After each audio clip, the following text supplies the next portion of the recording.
जय माता दी। भक्तों, नवरात्रि का यह पावन समय जब हर दिशा में देवी शक्ति का संचार हो रहा है, जब माँ दुर्गा अपने भक्तों पर विशेष कृपा बरसा रही हैं, ऐसे शुभ अवसर पर आज हम आरंभ करने जा रहे हैं दुर्गा सप्तशती का संपूर्ण पाठ। एक ऐसा दिव्य पाठ जिसे सुनने मात्र से जीवन की बड़ी सी बड़ी बाधाएं दूर हो जाती हैं। भक्तों, यदि आपने अभी तक दुर्गा सप्तशती का संपूर्ण पाठ नहीं सुना है तो नवरात्रि समाप्त होने से पहले विशेष रूप से अष्टमी या नवमी के दिन इसे एक बार अवश्य सुने, क्योंकि शास्त्रों में कहा गया है कि इस पाठ को सुनने से नकारात्मक ऊर्जा समाप्त होती है, भय और संकट दूर होते हैं और माँ की कृपा से सुख, शांति और समृद्धि का आगमन होता है। लेकिन एक बात का विशेष ध्यान रखें, इस पाठ को बीच में छोड़कर ना जाएं। पूरे श्रद्धा और विश्वास के साथ अंत तक अवश्य सुने, तभी इसका पूर्ण फल प्राप्त होता है। अब अपने मन को शांत करें और अपने हृदय में माँ दुर्गा का ध्यान करें और सच्चे भाव से प्रार्थना करें। हे माँ, मेरे जीवन की सभी बाधाएं दूर करें और मुझे अपनी शरण में रखें। भक्तों, दुर्गा सप्तशती के संपूर्ण पाठ का श्रवण करने से पहले परंपरा के अनुसार सबसे पहले हम सुनते हैं दुर्गा कवच, जो हमें माँ की दिव्य शक्ति से सुरक्षित करता है और हमारे चारों ओर एक आध्यात्मिक रक्षा कवच बना देता है। तो आइए पूर्ण श्रद्धा, विश्वास और भक्ति के साथ सबसे पहले सुनते हैं दुर्गा कवच। और प्रिय भक्तों, कमेंट में जय माता दी जरूर लिखिएगा ताकि माँ का आशीर्वाद आप तक पहुँच सके।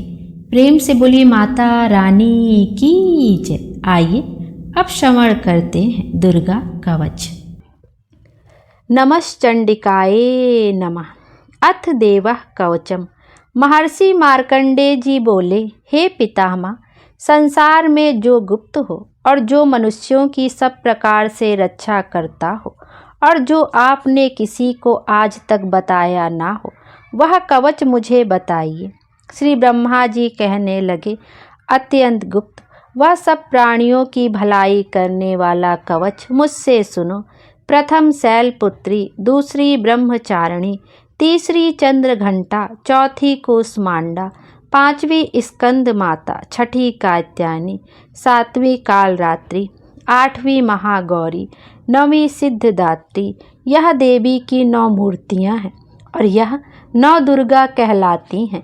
आग में जलता हुआ, रण में शत्रु से घिरा हुआ, विषम संकट में फंसा हुआ मनुष्य यदि दुर्गा के नाम का स्मरण करे तो उसको कभी भी हानि नहीं होती। रण में उसके लिए कुछ भी आपत्ति नहीं और ना उसे किसी प्रकार का दुख या डर ही होता है। हे देवी, जिसने श्रद्धा पूर्वक तुम्हारा स्मरण किया है उसकी वृद्धि होती है और जो तुम्हारा चिंतन करते हैं उनकी तुम निसंदेह रक्षा करने वाली हो।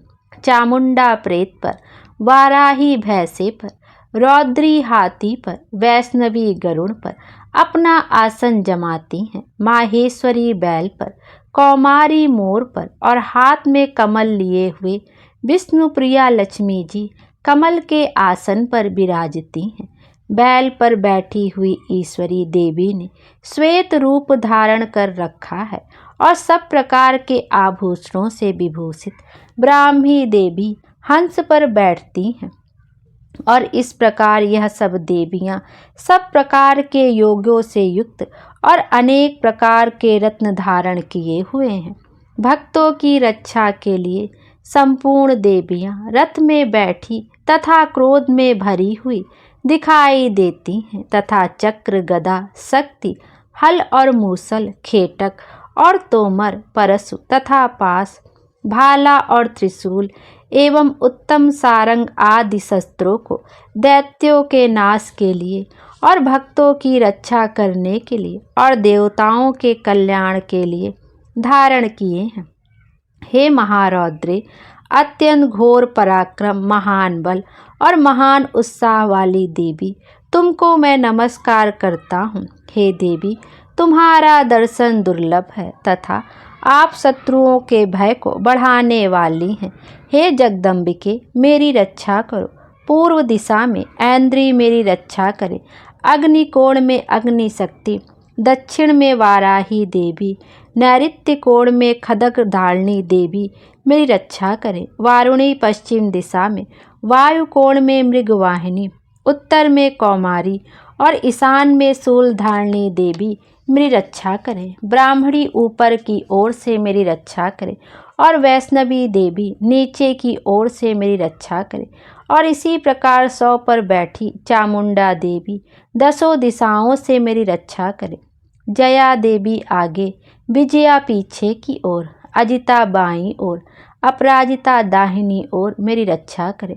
उघोतनी देवी शिखा की रक्षा करें तथा उमा सिर में स्थित होकर मेरी रक्षा करें। इसी प्रकार मस्तक में मालाधारी देवी रक्षा करें और यशस्विनी देवी मेरी भौहों का संरक्षण करें। भौहों के मध्य भाग में त्रिनेत्रा, नथुनों की यम घंटा देवी रक्षा करें।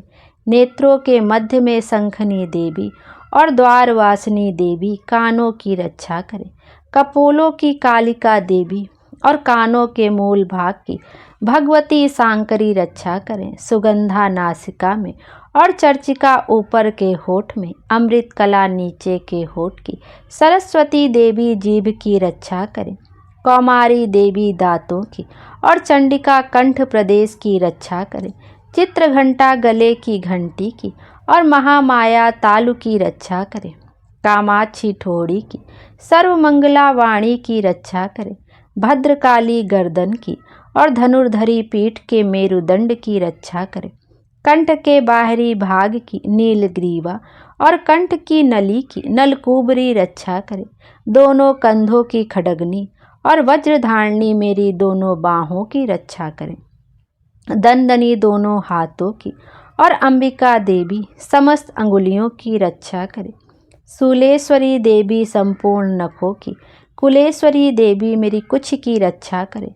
महादेवी दोनों स्तनों की, शोक विनाशिनी मन की रक्षा करें। ललिता देवी हृदय की, शूलधारिणी उदर की रक्षा करें। कामिनी देवी नाभि की, गुहेश्वरी गुहा स्थान की, पूतना और कामिका लिंग की और महिवाहसनी गुदा की रक्षा करें। संपूर्ण इच्छाओं को पूर्ण करने वाली महाबला देवी दोनों जंघाओं की रक्षा करें। बिंध्यवासिनी दोनों घुटनों की और तेजसी देवी दोनों पांवों के पृष्ठभाग की रक्षा करें।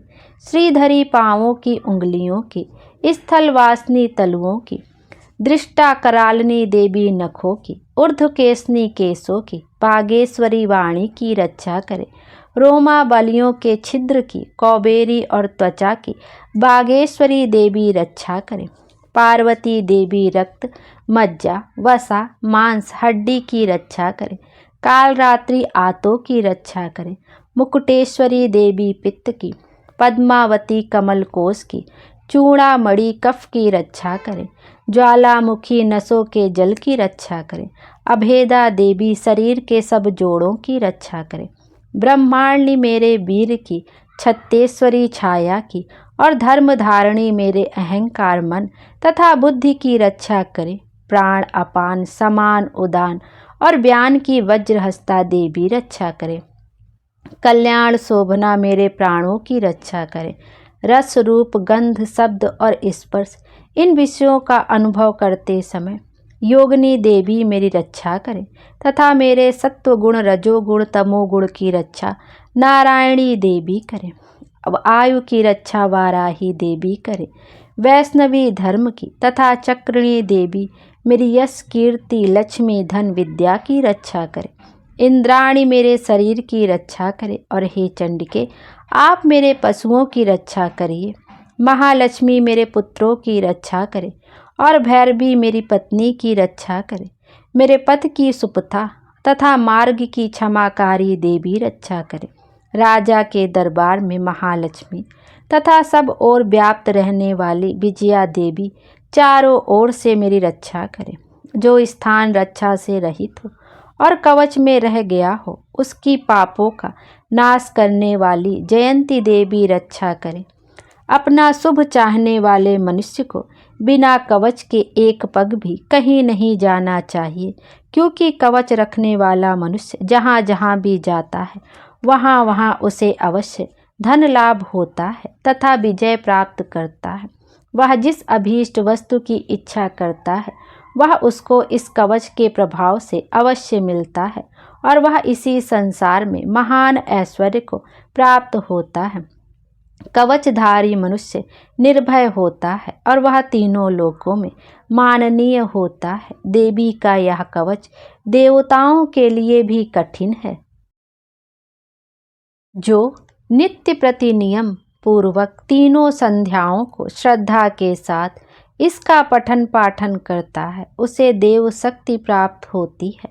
वह तीनों लोकों को जीत सकता है तथा अकाल मृत्यु से रहित होकर 100 वर्षों तक जीवित रहता है। उसकी लूता, चर्म रोग, विस्फोटक आदि समस्त व्याधियां समूल नष्ट हो जाती हैं और स्थावर, जंगम तथा कृत्रिम विष दूर होकर उनका कोई असर नहीं होता है तथा समस्त अभिचारक प्रयोग और इस तरह के जितने यंत्र मंत्र तंत्र इत्यादि होते हैं इस कवच के हृदय में धारण कर लेने पर नष्ट हो जाते हैं। इसके अतिरिक्त पृथ्वी पर विचरने वाले भूचर, नभचर, जलचर प्राणी, उपदेश मात्र से सिद्ध होने वाले निम्न कोटि के देवता, जन्म के साथ प्रकट होने वाले देवता, कुल देवता, कंठमाला आदि, डाकनी, साकनी, अंतरिक्ष में विचरने वाली अत्यंत बलवती भयानक डाकनियाँ, ग्रह, भूत, यक्ष, गंधर्व, राक्षस, ब्रह्म राक्षस, बैताल, कूष्मांड और भैरव आदि अनिष्टकारक देवता भी उस मनुष्य को जिसने कि अपने हृदय में यह कवच धारण किया हुआ है देखते ही भाग जाते हैं। इस कवच को धारण करने से मान और तेज बढ़ता है। जो मनुष्य इस कवच का पाठ करके उसके पश्चात सप्तसती चंडी का पाठ करता है उसका यश जगत में विख्यात होता है और जब तक वन, पर्वत और कानन आदि इस भूमंडल पर स्थित हैं तब तक यहाँ पुत्र पौत्र आदि संतान परंपरा बनी रहती है। फिर देहांत होने पर ऐसा मनुष्य परम पद को प्राप्त होता है जो देवताओं के लिए भी कठिन है और अंत में सुंदर रूप को धारण करके भगवान शंकर के साथ आनंद करता हुआ मोक्ष को प्राप्त होता है। बोलिए माता रानी की जय। आइए अब श्री दुर्गा सप्तशती के पहले अध्याय का श्रवण करते हैं।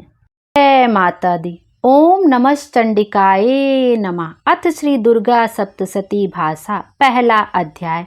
महर्षि ऋषि का राजा सुरत और समाधि को देवी की महिमा बताना। महर्षि मार्कंडेय जी बोले, सूर्य के पुत्र सांवर्णि की उत्पत्ति की कथा विस्तार पूर्वक कहता हूँ, सुनो। सांवर्णि महामाया की कृपा से जिस प्रकार मनवंतर के स्वामी हुए उनका हाल भी सुनो। पहले स्वारोचिस नामक मनवंतर में चैत्रवंशी सुरथ नाम के एक राजा थे। सारी पृथ्वी पर उनका राज्य था। वह प्रजा को अपने पुत्र के समान मानते थे, तो भी कोला विध्वंसी राजा उनके शत्रु बन गए। दुष्टों को दंड देने वाले राजा सुरत की उनके साथ लड़ाई हुई। कोला विध्वंसियों के संख्या में कम होने पर भी राजा सुरत युद्ध में उनसे हार गए। तब वह अपने नगर में आ गए। केवल अपने देश का राज्य ही उनके पास रह गया और वह उसी देश के राजा होकर राज्य करने लगे। किंतु उनके शत्रुओं ने उन पर वहां भी आक्रमण किया। राजा को बलहीन देखकर उसके दुष्ट मंत्रियों ने राजा की सेना और खजाना अपने अधिकार में कर लिया। राजा सुरत अपने राज्य अधिकार को हारकर शिकार खेलने के बहाने घोड़े पर सवार होकर वहां से एक भयंकर वन की ओर चले गए। उस वन में उन्होंने महर्षि मेधा का आश्रम देखा। वहां मेधा महर्षि अपने शिष्यों तथा मुनियों से सुशोभित बैठे हुए थे और वहां कितने ही हिंसक जीव परम शांति भाव से रहते थे। राजा सुरत ने महर्षि मेधा को प्रणाम किया और महर्षि ने भी उनका उचित सत्कार किया। राजा सुरत महर्षि के आश्रम में कुछ समय तक ठहरे। अपने नगर की ममता से आकर्षण से राजा अपने मन में सोचने लगे, पूर्व काल में पूर्वजों ने जिस नगर का पालन किया था वह आज मेरे हाथ से निकल गया। मेरे दुष्ट एवं दुरात्मा मंत्री मेरे नगर की अब धर्म से रक्षा कर रहे होंगे या नहीं। मेरा प्रधान हाथी जो कि सदा मद की वर्षा करने वाला और सूरवीर था, मेरे बैरियों के बस में होकर ना जाने क्या दुख भोग रहा होगा।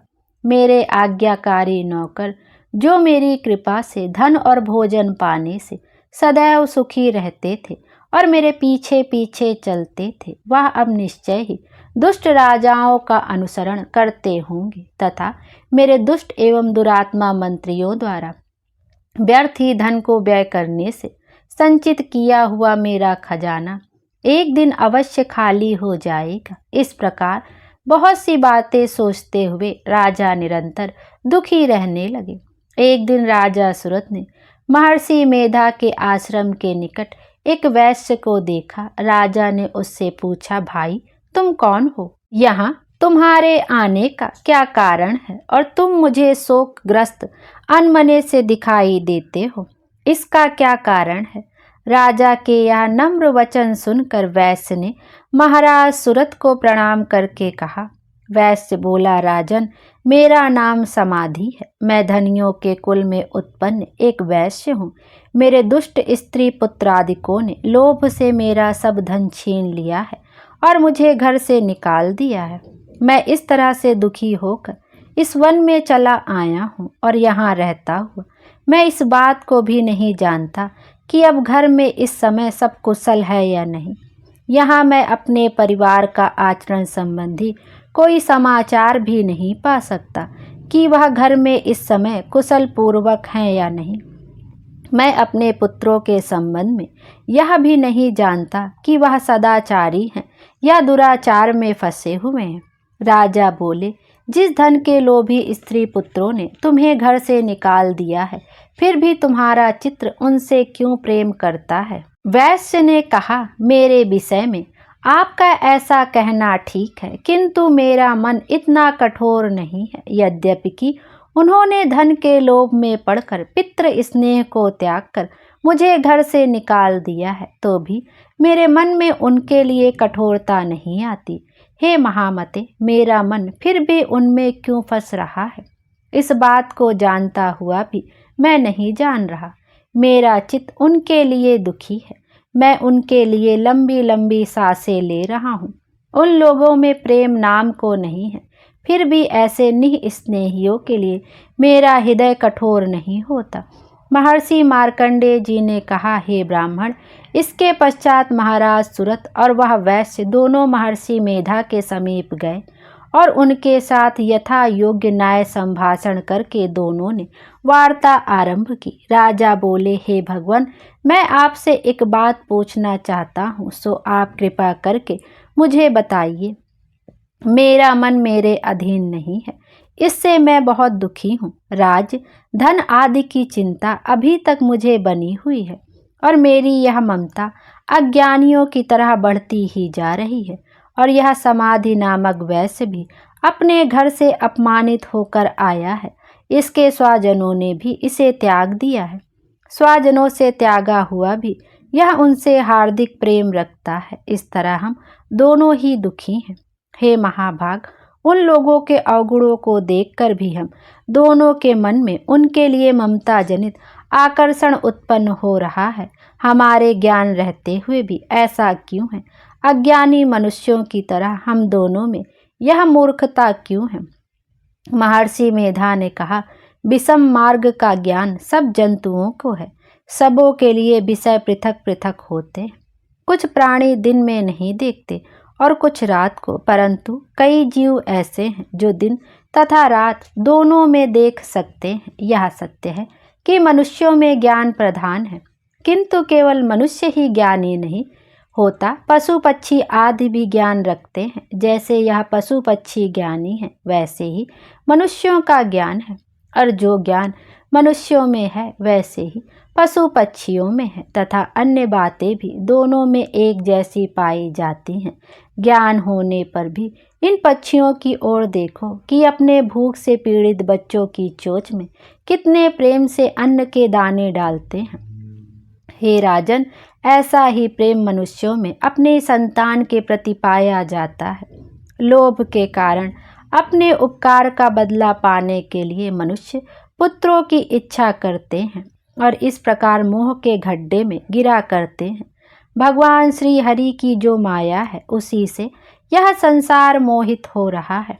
इसमें आश्चर्य की कोई बात नहीं, क्योंकि वह भगवान विष्णु की योग निद्रा है। यह माया ही तो है जिसके कारण संसार मोह में जकड़ा हुआ है। यही महामाया भगवती देवी ज्ञानियों के चित्त को बलपूर्वक खींचकर मोह में डाल देती हैं और उसी के द्वारा संपूर्ण जगत की उत्पत्ति होती है। यही भगवती देवी प्रसन्न होकर मनुष्य को मुक्ति प्रदान करती हैं। यही संसार के बंधन का कारण है तथा संपूर्ण ईश्वरों की भी स्वामिनी है। महाराज सुरत ने पूछा, भगवान, वह देवी कौन सी है जिसको आप महामाया कहते हैं? हे ब्राह्मण, वह कैसे उत्पन्न हुई और उनका कार्य क्या है? उनके चरित्र कौन कौन से हैं? प्रभु, उनका जैसा प्रभाव हो, जैसा स्वरूप हो, वह सब ही सब कृपा कर कर मुझसे कहिए, मैं आपसे सुनना चाहता हूँ। महर्षि मेधा बोले, राजन, वह देवी तो नित्य स्वरूपा हैं। उनके द्वारा यह संसार रचा गया है, तब भी उनकी उत्पत्ति अनेक प्रकार से होती है। वह सब आप मुझसे सुनो। वह देवताओं का कार्य सिद्ध करने के लिए प्रकट होती हैं। उस समय वह उत्पन्न हुई कहलाती हैं। संसार को जलमय करके जब भगवान विष्णु योग निद्रा का आश्रय लेकर शेष सैया पर सो रहे थे, तब मधु कैटव नाम के 2 असुर उनके कानों के मैल से प्रकट हुए और वह श्री ब्रह्मा जी को मारने के लिए तैयार हो गए। श्री ब्रह्मा जी ने जब उन दोनों को अपनी ओर आते देखा और यह भी देखा कि भगवान विष्णु योग निद्रा का आश्रय लेकर सो रहे हैं, तो वह उस समय श्री भगवान को जगाने के लिए उनके नेत्रों में निवास करने वाली योग निद्रा की स्तुति करने लगे। श्री ब्रह्मा जी ने कहा, हे देवी, तुम ही स्वाहा, तुम ही सदा और तुम ही वष्टकार हो। स्वर भी तुम्हारा ही स्वरूप है। तुम ही जीवन देने वाली सुधा हो। नित्य अक्षर, प्रणव में आकार, उकार, मकार, इन तीनों में माताओं के रूप में तुम ही स्थित हो। इनके अतिरिक्त जो बिंदु पथ अर्धमात्रा है, जिसका कि विशेष रूप से उच्चारण नहीं किया जाता, हे देवी, वह भी तुम ही हो। हे देवी, संध्या, सावित्री तथा परम जननी तुम ही हो। तुम इस विश्व को धारण करने वाली हो। तुमने ही इस जगत की रचना की है और तुम ही इस जगत का पालन करने वाली हो और तुम ही कल्प के अंत में सबको भक्षण करने वाली हो। हे देवी, जगत की उत्पत्ति के समय तुम सृष्टि रूपा होती हो, पालन काल में स्थित रूपा हो और कल्प के अंत में संहार रूप धारण कर लेती हो। तुम ही महाविद्या, महामाया, महामेधा, महारात्रि और मोहरात्रि हो। श्री ईश्वरी और बोध स्वरूपा बुद्धि भी तुम ही हो। लज्जा, पुष्टि, तुष्टि, शांति और क्षमा भी तुम ही हो। तुम खड्ग धारणी, शूल धारणी, घोर रूपा तथा गदा, चक्र, शंख और धनुष को धारण करने वाली हो। बाण, भुसंडी और परिख, यह भी तुम्हारे ही अस्त्र हैं। तुम सौम्य और सौमित्र हो। यही नहीं, बल्कि जितने भी सौम्य तथा सुंदर वस्तुएं इस संसार में हैं, उन सबसे बढ़कर सुंदर तुम हो। पर और अपर सब पर रहने वाली सुंदर तुम ही हो। हे सर्वस्वरूपे देवी, जो भी सत असत पदार्थ है, उनमें जो शक्ति है वह तुम ही हो। ऐसी अवस्था में भला तुम्हारी स्तुति कौन कर सकता है? इस संसार की सृष्टि, पालन और संहार करने वाले जो भगवान हैं, उनको भी जब तुमने निद्रा के वशीभूत कर दिया है, तो फिर तुम्हारी स्तुति कौन कर सकता है। मुझे भगवान विष्णु तथा भगवान शंकर को शरीर धारण कराने वाली तुम ही हो। तुम्हारी स्तुति करने की शक्ति किसमें है। हे देवी, तुम तो अपने उदार प्रभावों के कारण प्रशंसनीय हो। मधु और कैटभ जो भयंकर असुर हैं, इन्हें तो मोह में डाल दो और श्री भगवान विष्णु को भी जल्दी जगा दो और उनमें इनको मार डालने की बुद्धि भी उत्पन्न कर दो। महर्षि मेधा बोले, हे राजन, जब श्री ब्रह्मा जी ने देवी से इस प्रकार स्तुति करके भगवान को जगाने तथा मधु और कैटभ को मारने के लिए कहा, तो भगवान श्री विष्णु के नेत्र, मुख, नासिका, बाहु, हृदय और वक्ष स्थल से निकलकर श्री ब्रह्मा जी के सामने खड़ी हो गई।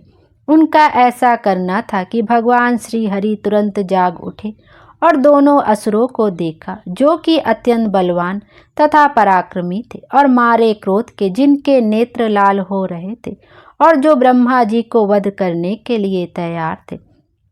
तब क्रुद्ध हो उन दोनों दुरात्मा असुरों के साथ भगवान श्री हरि पूरे 5000 वर्ष तक लड़ते रहे।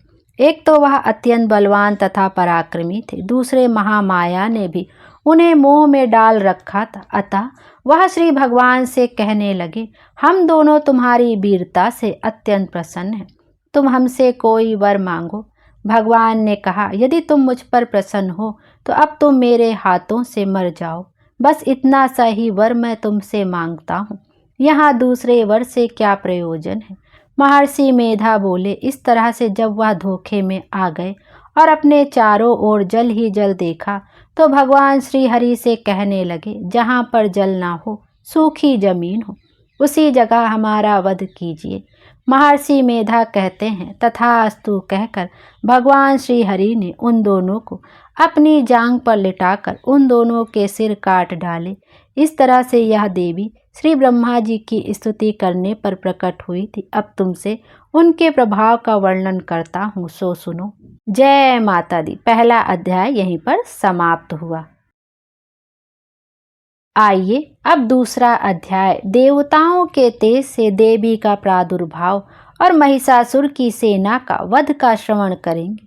महर्षि मेधा बोले, प्राचीन काल में देवताओं और असुरों में पूरे 100 वर्षों तक घोर युद्ध हुआ था। उनमें असुरों का स्वामी महिषासुर था और देवराज इंद्र देवताओं के नायक थे। इस युद्ध में देवताओं की सेना परास्त हो गई थी और इस प्रकार संपूर्ण देवताओं को जीत महिषासुर इंद्र बन बैठा था। युद्ध के पश्चात हारे हुए देवता प्रजापति श्री ब्रह्मा को साथ लेकर उस स्थान पर पहुँचे जहाँ पर कि भगवान शंकर विराजमान थे। देवताओं ने अपनी हार का सारा वृतांत भगवान श्री विष्णु और शंकर जी से कह सुनाया। वह कहने लगे, हे प्रभु, महिषासुर सूर्य, इंद्र, अग्नि, वायु, चंद्रमा, यम, वरुण तथा अन्य देवताओं के सब अधिकार छीनकर सबका अधिष्ठाता स्वयं बनकर बैठा है। उसने समस्त देवताओं को स्वर्ग से निकाल दिया है। वह मनुष्यों की तरह पृथ्वी पर विचर रहे हैं। दैत्यों की सारी करतूत हमने आपको सुना दी है और आपकी शरण में इसलिए आए हैं कि आप उनके वध का कोई उपाय सोचें। देवताओं की बातें सुनकर भगवान श्री विष्णु और शंकर जी को दैत्यों पर बड़ा गुस्सा आया। उनकी भौवें तन गई और आंखें लाल हो गई। गुस्से में भरे हुए भगवान विष्णु के मुख से बड़ा भारी तेज निकला और उसी प्रकार का तेज भगवान शंकर, ब्रह्मा और इंद्र आदि दूसरे देवताओं के मुख से प्रकट हुआ। फिर वह सारा तेज एक में मिल गया और तेज का वह पुंज ऐसा दिखता था जैसा कि ज्वलयमान पर्वत हो। देवताओं ने देखा कि उस पर्वत की ज्वाला चारों ओर फैली हुई थी और देवताओं के शरीर से प्रकट हुए तेज की किसी अन्य तेज से तुलना नहीं हो सकती थी। एक स्थान पर इकट्ठा होने पर वह तेज एक देवी के रूप में परिवर्तित हो गया और अपने प्रकाश से तीनों लोकों में व्याप्त जान पड़ा। वह भगवान शंकर का तेज था। देवी का मुख प्रकट हुआ। यमराज के तेज से उसके सिर के बाल बने। भगवान श्री विष्णु के तेज से उसकी भुजाएं बनी, चंद्रमा के तेज से दोनों स्तन, और इंद्र के तेज से जंघा और पिंडली, तथा पृथ्वी के तेज से नितंब भाग बना। ब्रह्मा के तेज से दोनों चरण, और सूर्य के तेज से उनकी अंगुलियां पैदा हुईं, और वसुओं के तेज से हाथों की अंगुलियां, एवं कुबेर के तेज से नासिका बनी। प्रजापति के तेज से उसके दांत, और अग्नि के तेज से उसके नेत्र बने। संध्या के तेज से उसकी भौवें, और वायु के तेज से उसके कान प्रकट हुए थे। इस प्रकार उस देवी का प्रादुर्भाव हुआ था। महिषासुर से पराजित देवता उस देवी को देखकर अत्यंत प्रसन्न हुए। भगवान शंकर ने अपने त्रिशूल में से एक त्रिशूल निकाल उस देवी को दिया, और भगवान विष्णु ने अपने चक्र में से एक चक्र निकालकर उस देवी को दिया। वरुण ने अपने चक्र में से एक चक्र निकालकर उस देवी को दिया। वरुण ने देवी को शंख भी भेंट किया। अग्नि ने इसे शक्ति दी। वायु ने उसे धनुष और बाण दिए। सहस्त्र नेत्रों वाले श्री देवराज इंद्र ने उसे अपने वज्र से उत्पन्न करके वज्र दिया, और ऐरावत हाथी का एक घंटा उतार कर देवी को भेंट किया। यमराज ने उसे काल दंड में से ले एक दंड दिया। वरुण ने उसे पास दिया। प्रजापति ने स्फटिक की माला दी, और ब्रह्मा जी ने उसे कमंडलू दिया। सूर्य ने देवी के समस्त रोमों में अपनी किरणों का तेज भर दिया। काल ने उसे चमकती हुई ढाल और तलवार दी, तथा उज्ज्वल हार और दिव्य वस्त्र उसे भेंट किए, और इनके साथ ही उसने दिव्य चूड़ामणि दी। 2 कुंडल, कंकड़, उज्ज्वल अर्धचंद्र, बाहों के लिए बाजूबंद, चरणों के लिए नुपुर, गले के लिए सुंदर हंसली, और अंगुलियों के लिए रत्नों की बनी हुई अंगूठियां उसे दी। विश्वकर्मा ने उनको फरसा दिया, और उनके साथ ही कई प्रकार के अस्त्र और अभेद कवच दिए, और इसके अतिरिक्त उसने उन्हें कभी न कुम्हलाने वाली सुंदर कमलों की मालाएं भेंट की। समुद्र ने सुंदर कमल का फूल भेंट किया। हिमालय ने सवारी के लिए सिंह और तरह तरह के रत्न देवी को भेंट किए। यक्षराज कुबेर ने मधु से भरा हुआ पात्र, और शेष नाग ने उन्हें बहुमूल्य मणियों से विभूषित नागहार भेंट किया। इसी तरह दूसरे देवताओं ने भी उसे आभूषण और अस्त्र देकर उसका सम्मान किया। इसके पश्चात देवी ने उच्च स्वर से गर्जना की। उसके इस भयंकर नाद से आकाश गूंज उठा। देवी का वह उच्च स्वर से किया हुआ सिंहनाद समा ना सका। आकाश उनके सामने छोटा प्रतीत होने लगा। उससे बड़े जोर की प्रतिध्वनि हुई, जिससे समस्त विश्व में हलचल मच गई, और समुद्र कांप उठे, पृथ्वी डोलने लगी, और सबके सब पर्वत हिलने लगे। देवताओं ने उस समय प्रसन्न हो सिंहवाहिनी जगतमयी देवी से कहा, देवी तुम्हारी जय हो। इसके साथ महर्षियों ने भक्ति भाव से विनम्र होकर उनकी स्तुति की। संपूर्ण त्रिलोकी को शोकमग्न देखकर दैत्यगण अपनी सेनाओं को साथ लेकर और हथियार आदि सजाकर उठ खड़े हुए। महिषासुर के क्रोध की कोई सीमा नहीं थी। उसने क्रोध में भरकर कहा, यह सब क्या उत्पात है। फिर वह अपनी सेना के साथ उस ओर दौड़ा जिस ओर से भयंकर नाद का शब्द सुनाई दिया था, और आगे पहुंचकर उसने देवी को देखा, जो कि अपनी प्रभा से तीनों लोकों को प्रकाशित कर रही थी। उनके चरणों के भार से पृथ्वी दबी जा रही थी। माथे के मुकुट से आकाश में एक रेखा सी बन रही थी, और उसके धनुष की टंकार से सब लोग क्षुब्ध हो रहे थे। देवी अपनी सहस्त्रों भुजाओं को संपूर्ण दिशाओं में फैलाए खड़ी थी। इसके पश्चात उनका दैत्यों के साथ युद्ध छिड़ गया, और कई प्रकार के अस्त्र शस्त्रों से सबकी सब दिशाएं उद्भासित होने लगी। महिषासुर की सेना का सेनापति चिछुर नामक एक महान असुर था। वह आगे बढ़कर देवी के साथ युद्ध करने लगा, और दूसरे दैत्यों की चतुरंगणी सेना साथ लेकर चामर भी लड़ने लगा, और 60,000 महारथियों को साथ लेकर उदग्र नामक महादैत्य आकर युद्ध करने लगा, और महाहनु नामक असुर 1 करोड़ रथियों को साथ लेकर, असिलोमा नामक असुर 5 करोड़ सैनिकों को साथ लेकर युद्ध करने लगा। वास्कल नामक असुर 60 लाख असुरों के साथ युद्ध में आ डटा। बिडाल नामक असुर 1 करोड़ रथियों सहित लड़ने को तैयार था। इन सब के अतिरिक्त और भी हजारों असुर हाथी और घोड़ा साथ लेकर लड़ने लगे और इन सब के पश्चात महिषासुर करोड़ों रथों, हाथियों और घोड़ों सहित वहां आकर देवी के साथ लड़ने लगा। सभी असुर तोमर, भिवंदी, पाल, शक्ति, मूसल, खड्गों, फरसों, पट्टियों के साथ रणभूमि में देवी के साथ युद्ध करने लगे।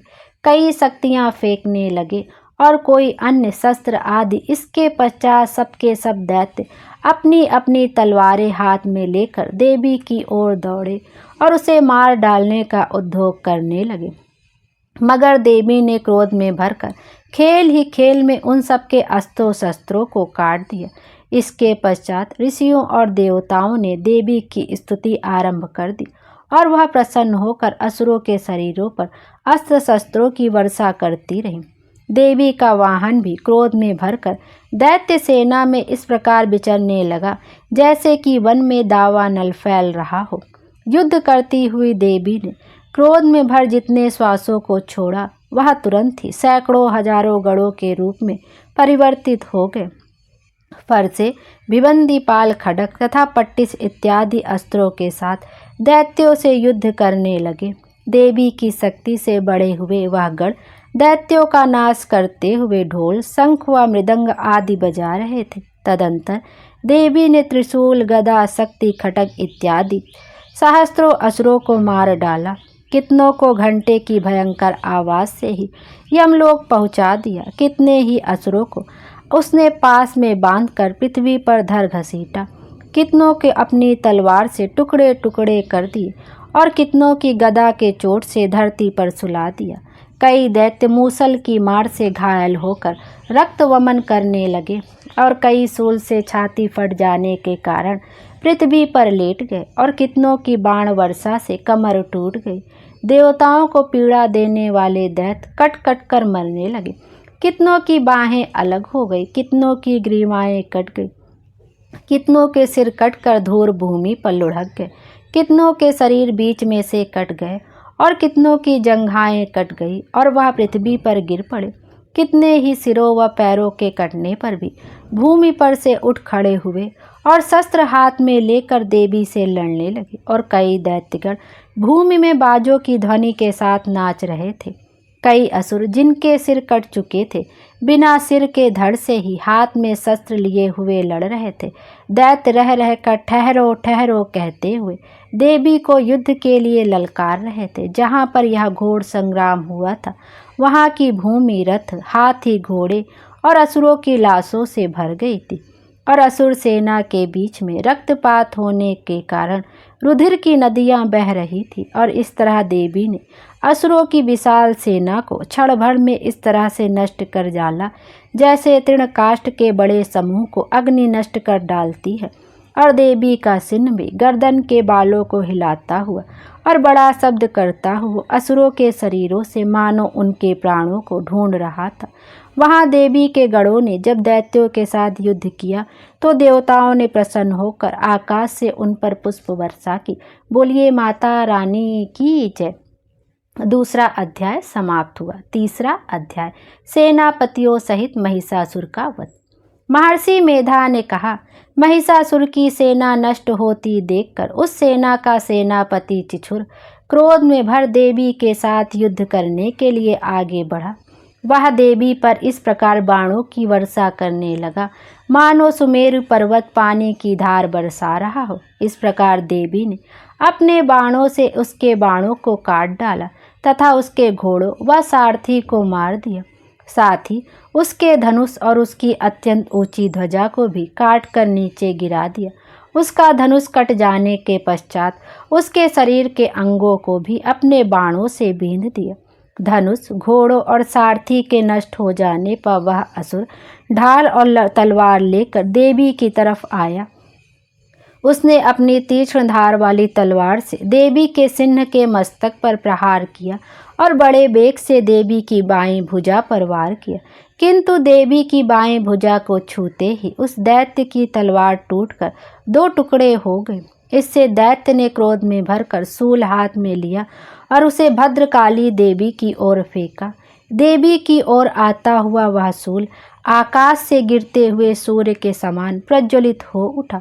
उस शूल को अपनी ओर आते हुए देखकर देवी ने भी शूल छोड़ा और महाअसुर के शूल के 100 टुकड़े कर दिए और साथ ही महाअसुर के प्राण भी हर लिए। चिछुर के मरने पर देवताओं को दुख देने वाला चामर नामक दैत्य हाथी पर सवार होकर देवी से लड़ने के लिए आया और उसने आने के साथ ही शक्ति से प्रहार किया, किंतु देवी ने अपनी हुंकार से ही उसे तोड़कर पृथ्वी पर डाल दिया। शक्ति को टूटा हुआ देखकर दैत्य ने क्रोध से लाल होकर शूल को चलाया, किंतु देवी ने उसको भी काट दिया। इतने में देवी का सिंह उछलकर हाथी के मस्तक पर सवार हो गया और दैत्य के साथ बहुत ही तीव्र युद्ध करने लगा। फिर वह दोनों लड़ते हुए हाथी पर से पृथ्वी पर आ गिरे और दोनों बड़े क्रोध से लड़ने लगे। फिर सिंह बड़े जोर से आकाश की ओर उछला और जब पृथ्वी की ओर आया तो अपने पंजे से चामर का सिर धड़ से अलग कर दिया। क्रोध में भरी हुई देवी ने शिला और वृक्ष आदि की चोटों से उदर्ग को भी मार दिया। कराल को दांतों, मुक्कों और थप्पड़ों से चूर्ण कर डाला। क्रुद्ध हुई देवी ने गदा के प्रहार से उद्यत दैत्य को मार गिराया। भिबंदी पाल से वाष्पकल को, ब्राणों से ताम्र तथा अंधक को मौत के घाट उतार दिया।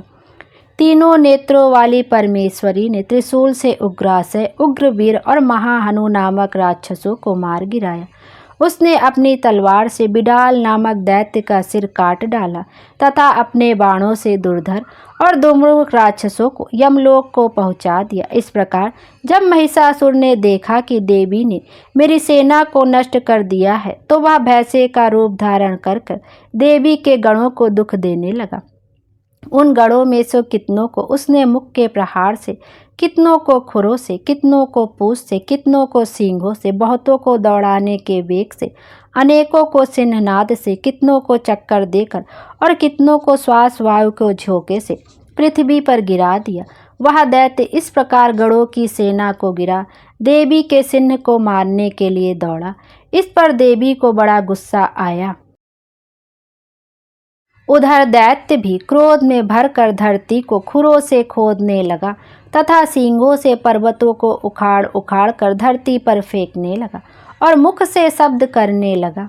महिषासुर के वेग से चक्कर देने के कारण पृथ्वी क्षुब्ध होकर फटने लगी। उसकी पूंछ से टकराकर समुद्र चारों ओर फैलने लगा। हिलते हुए सींगों के आघात से मेघ खंड खंड हो गए और श्वास से आकाश में उड़ते हुए पर्वत फटने लगे। इस तरह क्रोध में भरे हुए राक्षस को देख चंडिका को भी क्रोध आ गया और वह उसको मारने के लिए क्रोध में भर गई। देवी ने पास फेंक कर दैत्य को बांध लिया और उसने बंध जाने पर दैत्य का रूप त्याग दिया और सिंह का रूप बना लिया। और ज्यों ही देवी उसका सिर काटने के लिए तैयार हुई कि उसने पुरुष का रूप बना लिया, जो कि हाथ में तलवार लिए हुए था। देवी ने तुरंत ही अपने बाणों के साथ उस पुरुष को उसकी तलवार ढाल सहित बींध डाला। इसके पश्चात वह हाथी के रूप में दिखाई देने लगा और अपनी लंबी सूंड से देवी के सिंह को खींचने लगा और गर्जने लगा।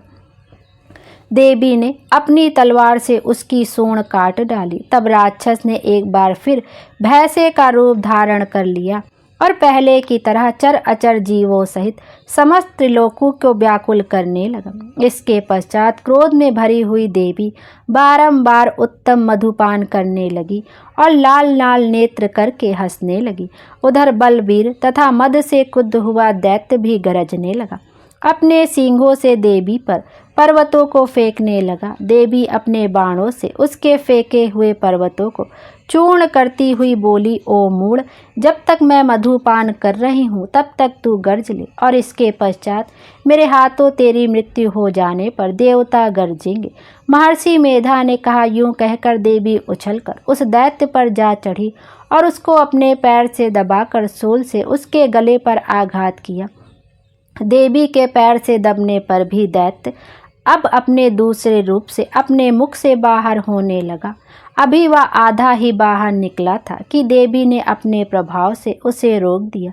जब वह आधा निकला हुआ ही दैत्य युद्ध करने लगा तो देवी ने अपनी तलवार से उसका सिर काट दिया। इसके पश्चात सारी राक्षस सेना हाहाकार करती हुई वहां से भाग खड़ी हुई और सब देवता अत्यंत प्रसन्न हुए तथा ऋषियों महर्षियों सहित देवी की स्तुति करने लगे। गंधर्वराज गान करने तथा अप्सराएं नृत्य करने लगी। बोलिए माता रानी की जय। तीसरा अध्याय समाप्त हुआ। चौथा अध्याय इंद्र आदि देवताओं द्वारा देवी की स्तुति करना। महर्षि मेधा बोले, देवी ने जब पराक्रमी दुरात्मा महिषासुर को मार गिराया और असुरों की सेना को मार दिया, तब इंद्र आदि समस्त देवता अपने सिर तथा शरीर को झुकाकर भगवती की स्तुति करने लगे। जिस देवी ने अपनी शक्ति से यह जगत व्याप्त किया है और जो संपूर्ण देवताओं तथा महर्षियों की पूजनीय है, उस अंबिका को हम भक्ति पूर्वक नमस्कार करते हैं। वह हम सबका कल्याण करे।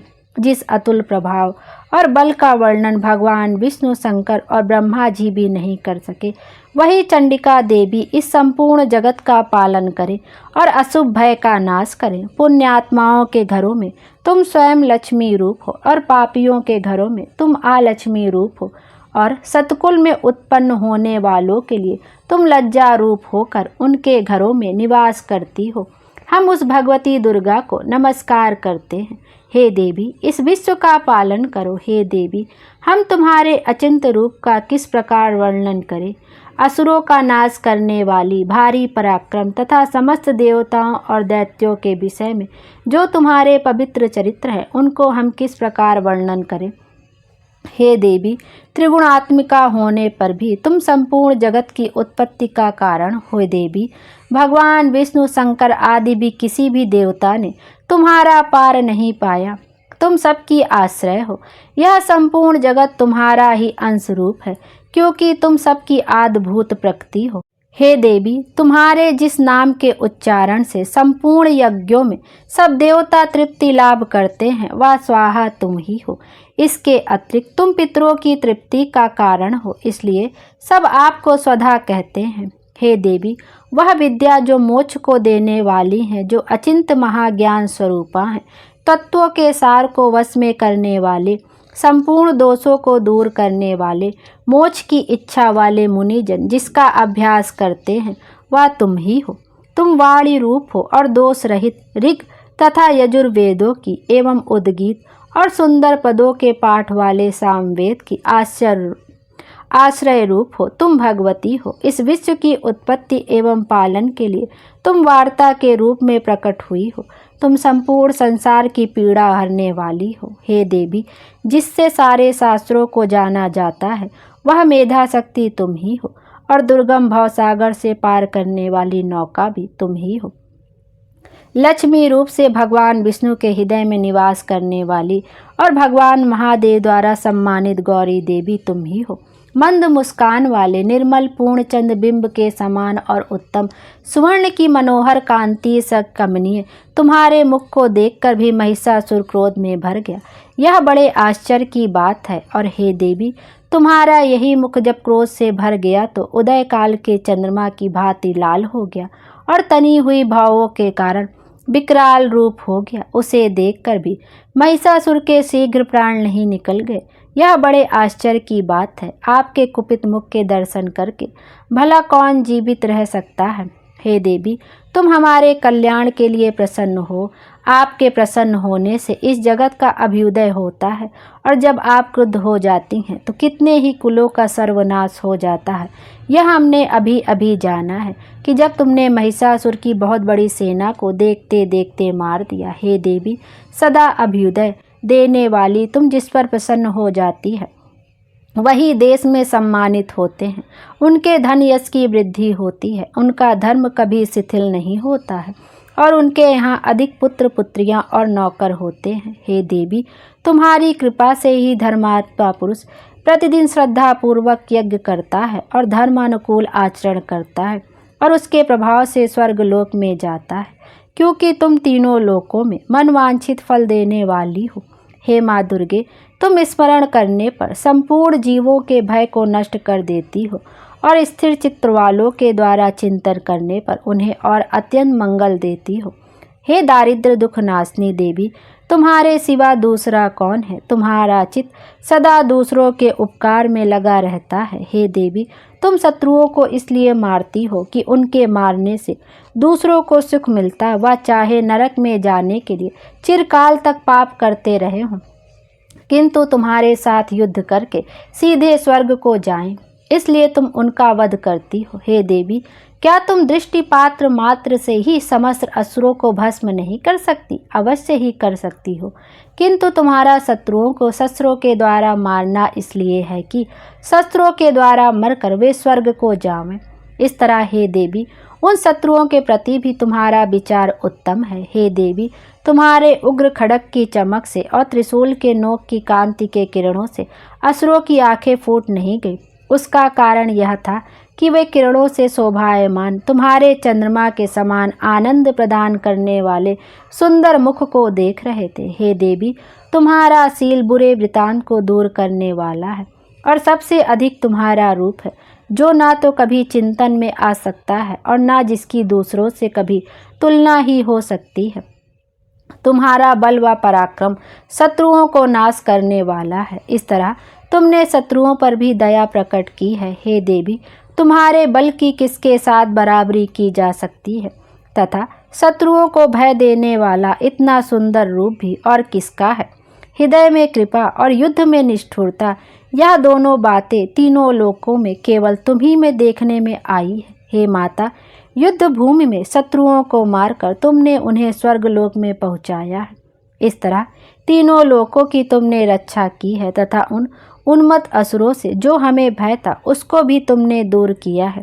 तुमको हमारा नमस्कार है। हे देवी, तुम शूल तथा खड्ग से हमारी रक्षा करो तथा घंटे की ध्वनि और धनुष की टंकार से भी हमारी रक्षा करो। हे चंडिके, आप अपने शूल को घुमाकर पूर्व, पश्चिम, उत्तर तथा दक्षिण दिशा में हमारी रक्षा करो। तीनों लोकों में जो तुम्हारे सौम्य रूप तथा घोर रूप है, उनसे हमारी रक्षा करो तथा इस पृथ्वी की रक्षा करो। हे अंबिके, आपके कर पल्लवों में जो खड्ग, शूल और गदा आदि शस्त्र शोभा पा रहे हैं, उनसे हमारी रक्षा करो। महर्षि बोले। इस प्रकार जब सब देवताओं ने जगत माता भगवती की स्तुति की और नंदनवन के पुष्पों तथा गंध अनुलेपनों द्वारा उनका पूजन किया और फिर सबने मिलकर जब सुगंधित व दिव्य धूपों द्वारा उनको सुगंधि निवेदन की, तब देवी ने प्रसन्न होकर कहा, हे देवताओं, तुम सब मुझसे मनवांछित वर मांगो। देवता बोले, हे भगवती, तुमने हमारा सब कुछ कार्य कर दिया है, अब हमारे लिए कुछ भी मांगना बाकी नहीं रहा, क्योंकि तुमने हमारे शत्रु महिषासुर को मार डाला है। हे महेश्वरी, तुम इस पर भी यदि हमें कोई वर देना चाहती हो तो बस इतना वर दो कि जब जब हम आपका स्मरण करें तब तब आप हमारी विपत्तियों को हरने के लिए हमें दर्शन दिया करो। हे अंबिके, जो कोई भी तुम्हारी स्तुति करे तुम उनको वित्त, समृद्धि और वैभव देने के साथ साथ उनके धन और स्त्री शादी संपत्ति बढ़ावें और सदा हम पर प्रसन्न रहे। महर्षि बोले, हे राजन, देवताओं ने जब जगत के लिए तथा अपने लिए इस प्रकार प्रश्न किया तो बस तथास्तु कहकर देवी अंतर ध्यान हो गए। हे भूप, जिस प्रकार तीनों लोकों का हित चाहने वाली वह भगवती देवताओं के शरीर से उत्पन्न हुई थी, वह सारा वृतांत मैंने तुमसे कह दिया और इसके पश्चात दुष्ट असुरों तथा शुंभ निशुंभ का वध करने और सब लोकों की रक्षा करने के लिए जिस प्रकार गौरी देवी के शरीर से उत्पन्न हुई थी, वह सारा वृतांत मैं यथावत वर्णन करता हूँ। सुनो, चौथा अध्याय यहीं पर समाप्त हुआ। आइए अब पांचवें अध्याय का श्रवण करते हैं। देवताओं द्वारा देवी की स्तुति करना। महर्षि मेधा ने कहा, पूर्व काल में शुंभ निशुंभ नामक असुरों ने अपने बल के मद से इंद्र का त्रिलोकी का राज्य और यज्ञों के भाग छीन लिए और वह दोनों इसी प्रकार सूर्य, चंद्रमा, धर्मराज और वरुण के अधिकार भी छीनकर स्वयं ही उनका उपयोग करने लगे। वायु और अग्नि का कार्य भी वही करने लगे और इसके पश्चात उन्होंने जिन देवताओं का राज्य छीना था उनको अपने अपने स्थान से निकाल दिया। इस तरह से अधिकार छीने हुए तथा दैत्यों द्वारा निकाले हुए देवता अपराजिता देवी का स्मरण करने लगे। कि देवी ने हमको वर दिया था कि मैं तुम्हारी संपूर्ण विपत्तियों को नष्ट करके रक्षा करूं। ऐसा विचार कर सब देवता हिमालय पर गए और भगवती विष्णु माया की स्तुति करने लगे। देवताओं ने कहा, देवी को नमस्कार है, शिवा को नमस्कार है, प्रकृति और भद्रा को नमस्कार है। हम लोग रौद्रा, नित्या और गौरी को नमस्कार करते हैं। ज्योत्स्नामयी, चंद्र रूपिणी वह सुख रूपा देवी को निरंतर नमस्कार है। शरणागतों का कल्याण करने वाली वृद्धि और सिद्धि रूपा देवी को हम बार बार नमस्कार करते हैं। और नृत्य राजाओं की लक्ष्मी तथा सावर्णी को नमस्कार है। दुर्गा को दुर्ग स्थलों को पार करने वाली दुर्गपारा को सारा सर्वकारिणी ख्याति कृष्ण और धूम्र देवी को सदैव नमस्कार है। अत्यंत सौम्य तथा अत्यंत रौद्र रूपा को हम नमस्कार करते हैं।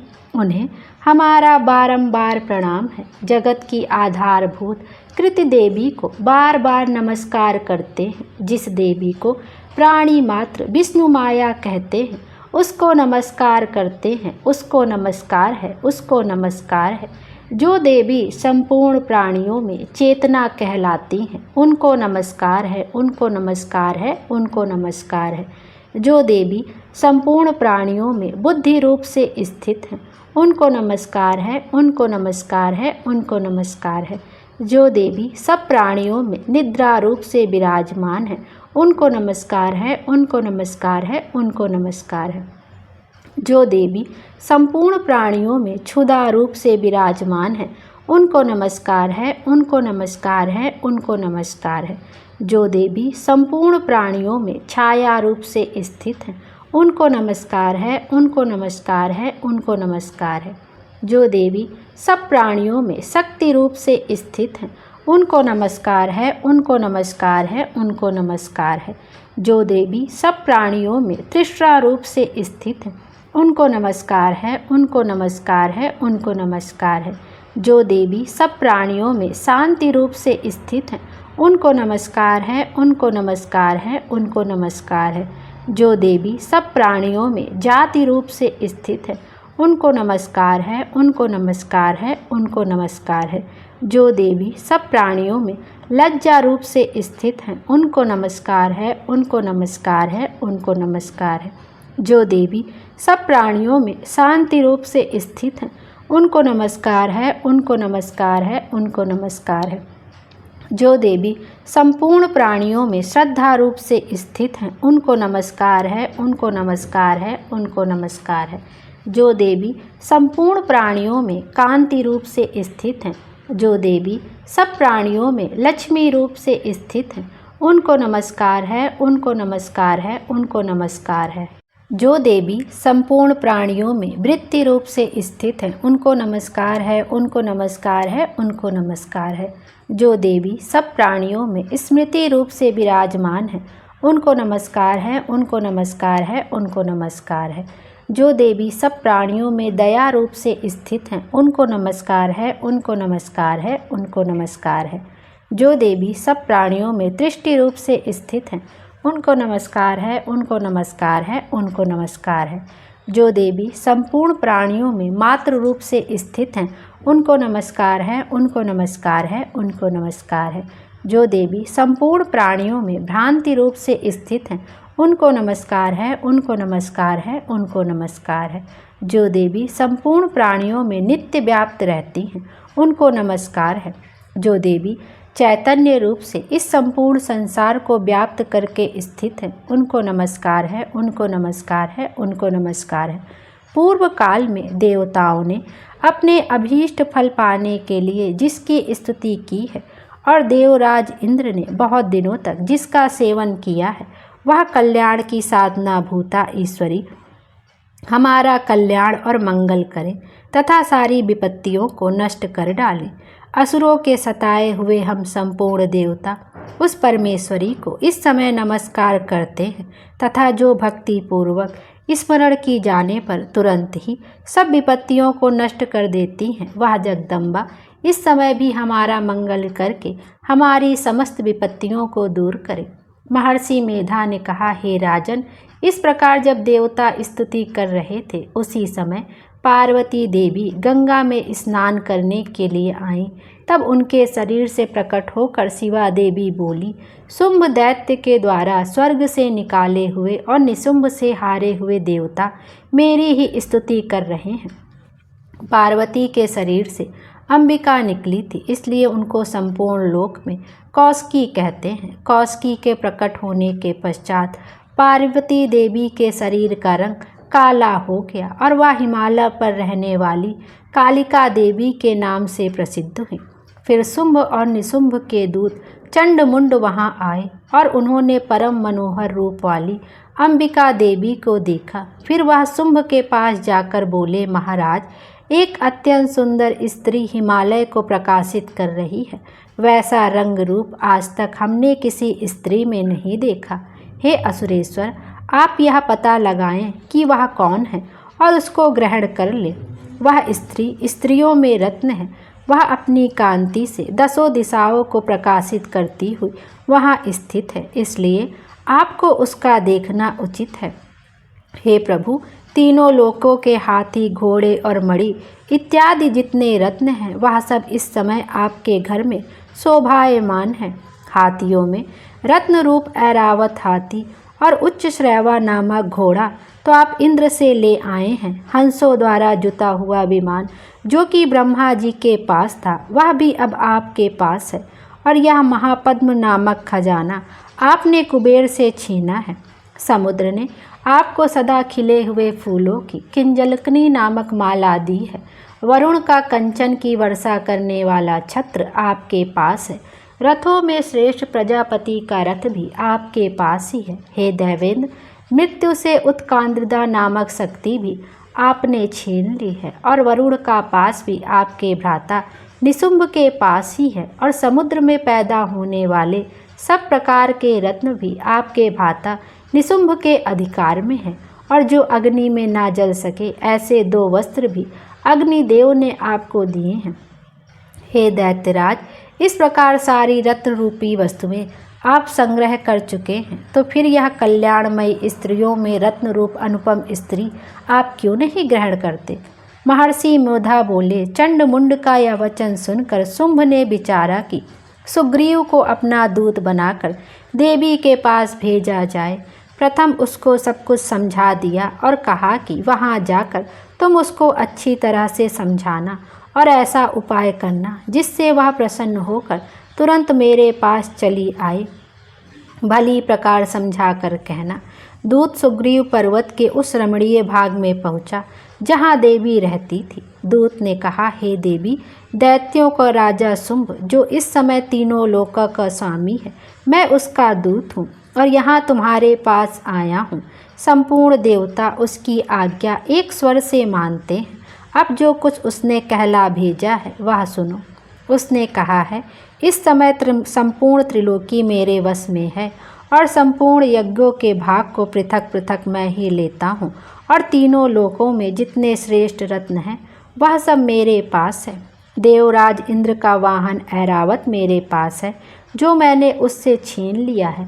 उच्च श्रैवा नामक घोड़ा जो क्षीर सागर मंथन करने से प्रकट हुआ था उसे देवताओं ने मुझे समर्पित कर दिया है।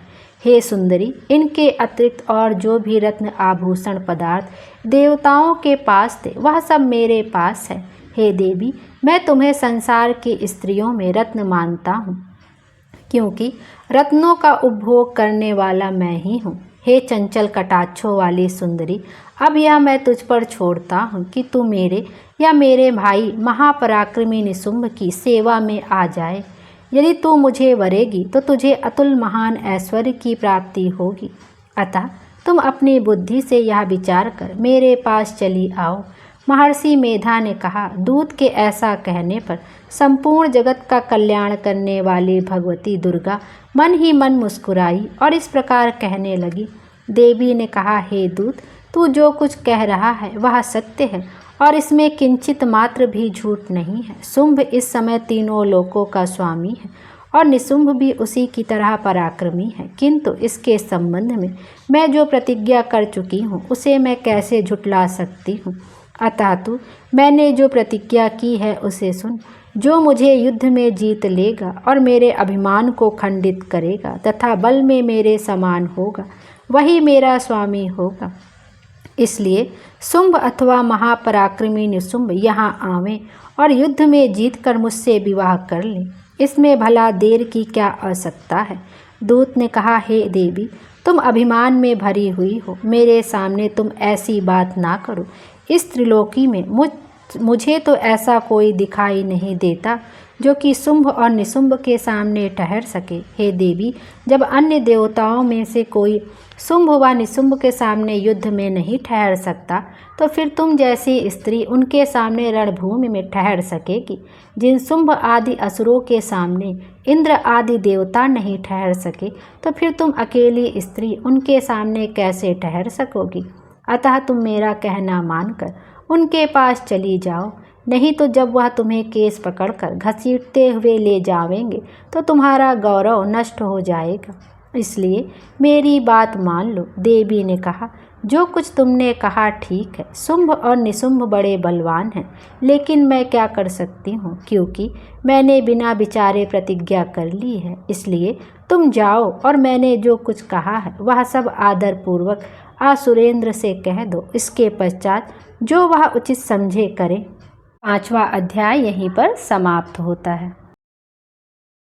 आइए अब 6ठा अध्याय ध्रूमलोचन वध का श्रवण करेंगे। महर्षि मेधा ने कहा, देवी की बात सुनकर दूत क्रोध में भरा हुआ वहां से आसुरेंद्र के पास पहुंचा और सारा वृतांत उसे कह सुनाया। दूत की बात सुन आसुरेंद्र के क्रोध का पारावार ना रहा और उसने अपने सेनापति ध्रूमलोचन से कहा, ध्रूमलोचन, तुम अपनी सेना सहित शीघ्र वहां जाओ और उस दुष्टा के केसों को पकड़कर उसे घसीटते हुए यहाँ ले आओ। यदि उसकी रक्षा के लिए कोई दूसरा खड़ा हो, चाहे वह देवता, यक्ष अथवा गंधर्व भी क्यों न हो, उसको तुम अवश्य मार डालना। महर्षि मेधा ने कहा। शुंभ के इस प्रकार आज्ञा देने पर ध्रूमलोचन 60,000 राक्षसों की सेना को साथ लेकर वहां पहुंचा और देवी को देख ललकार कर कहने लगा, अरे तू अभी शुंभ और निशुंभ के पास चल।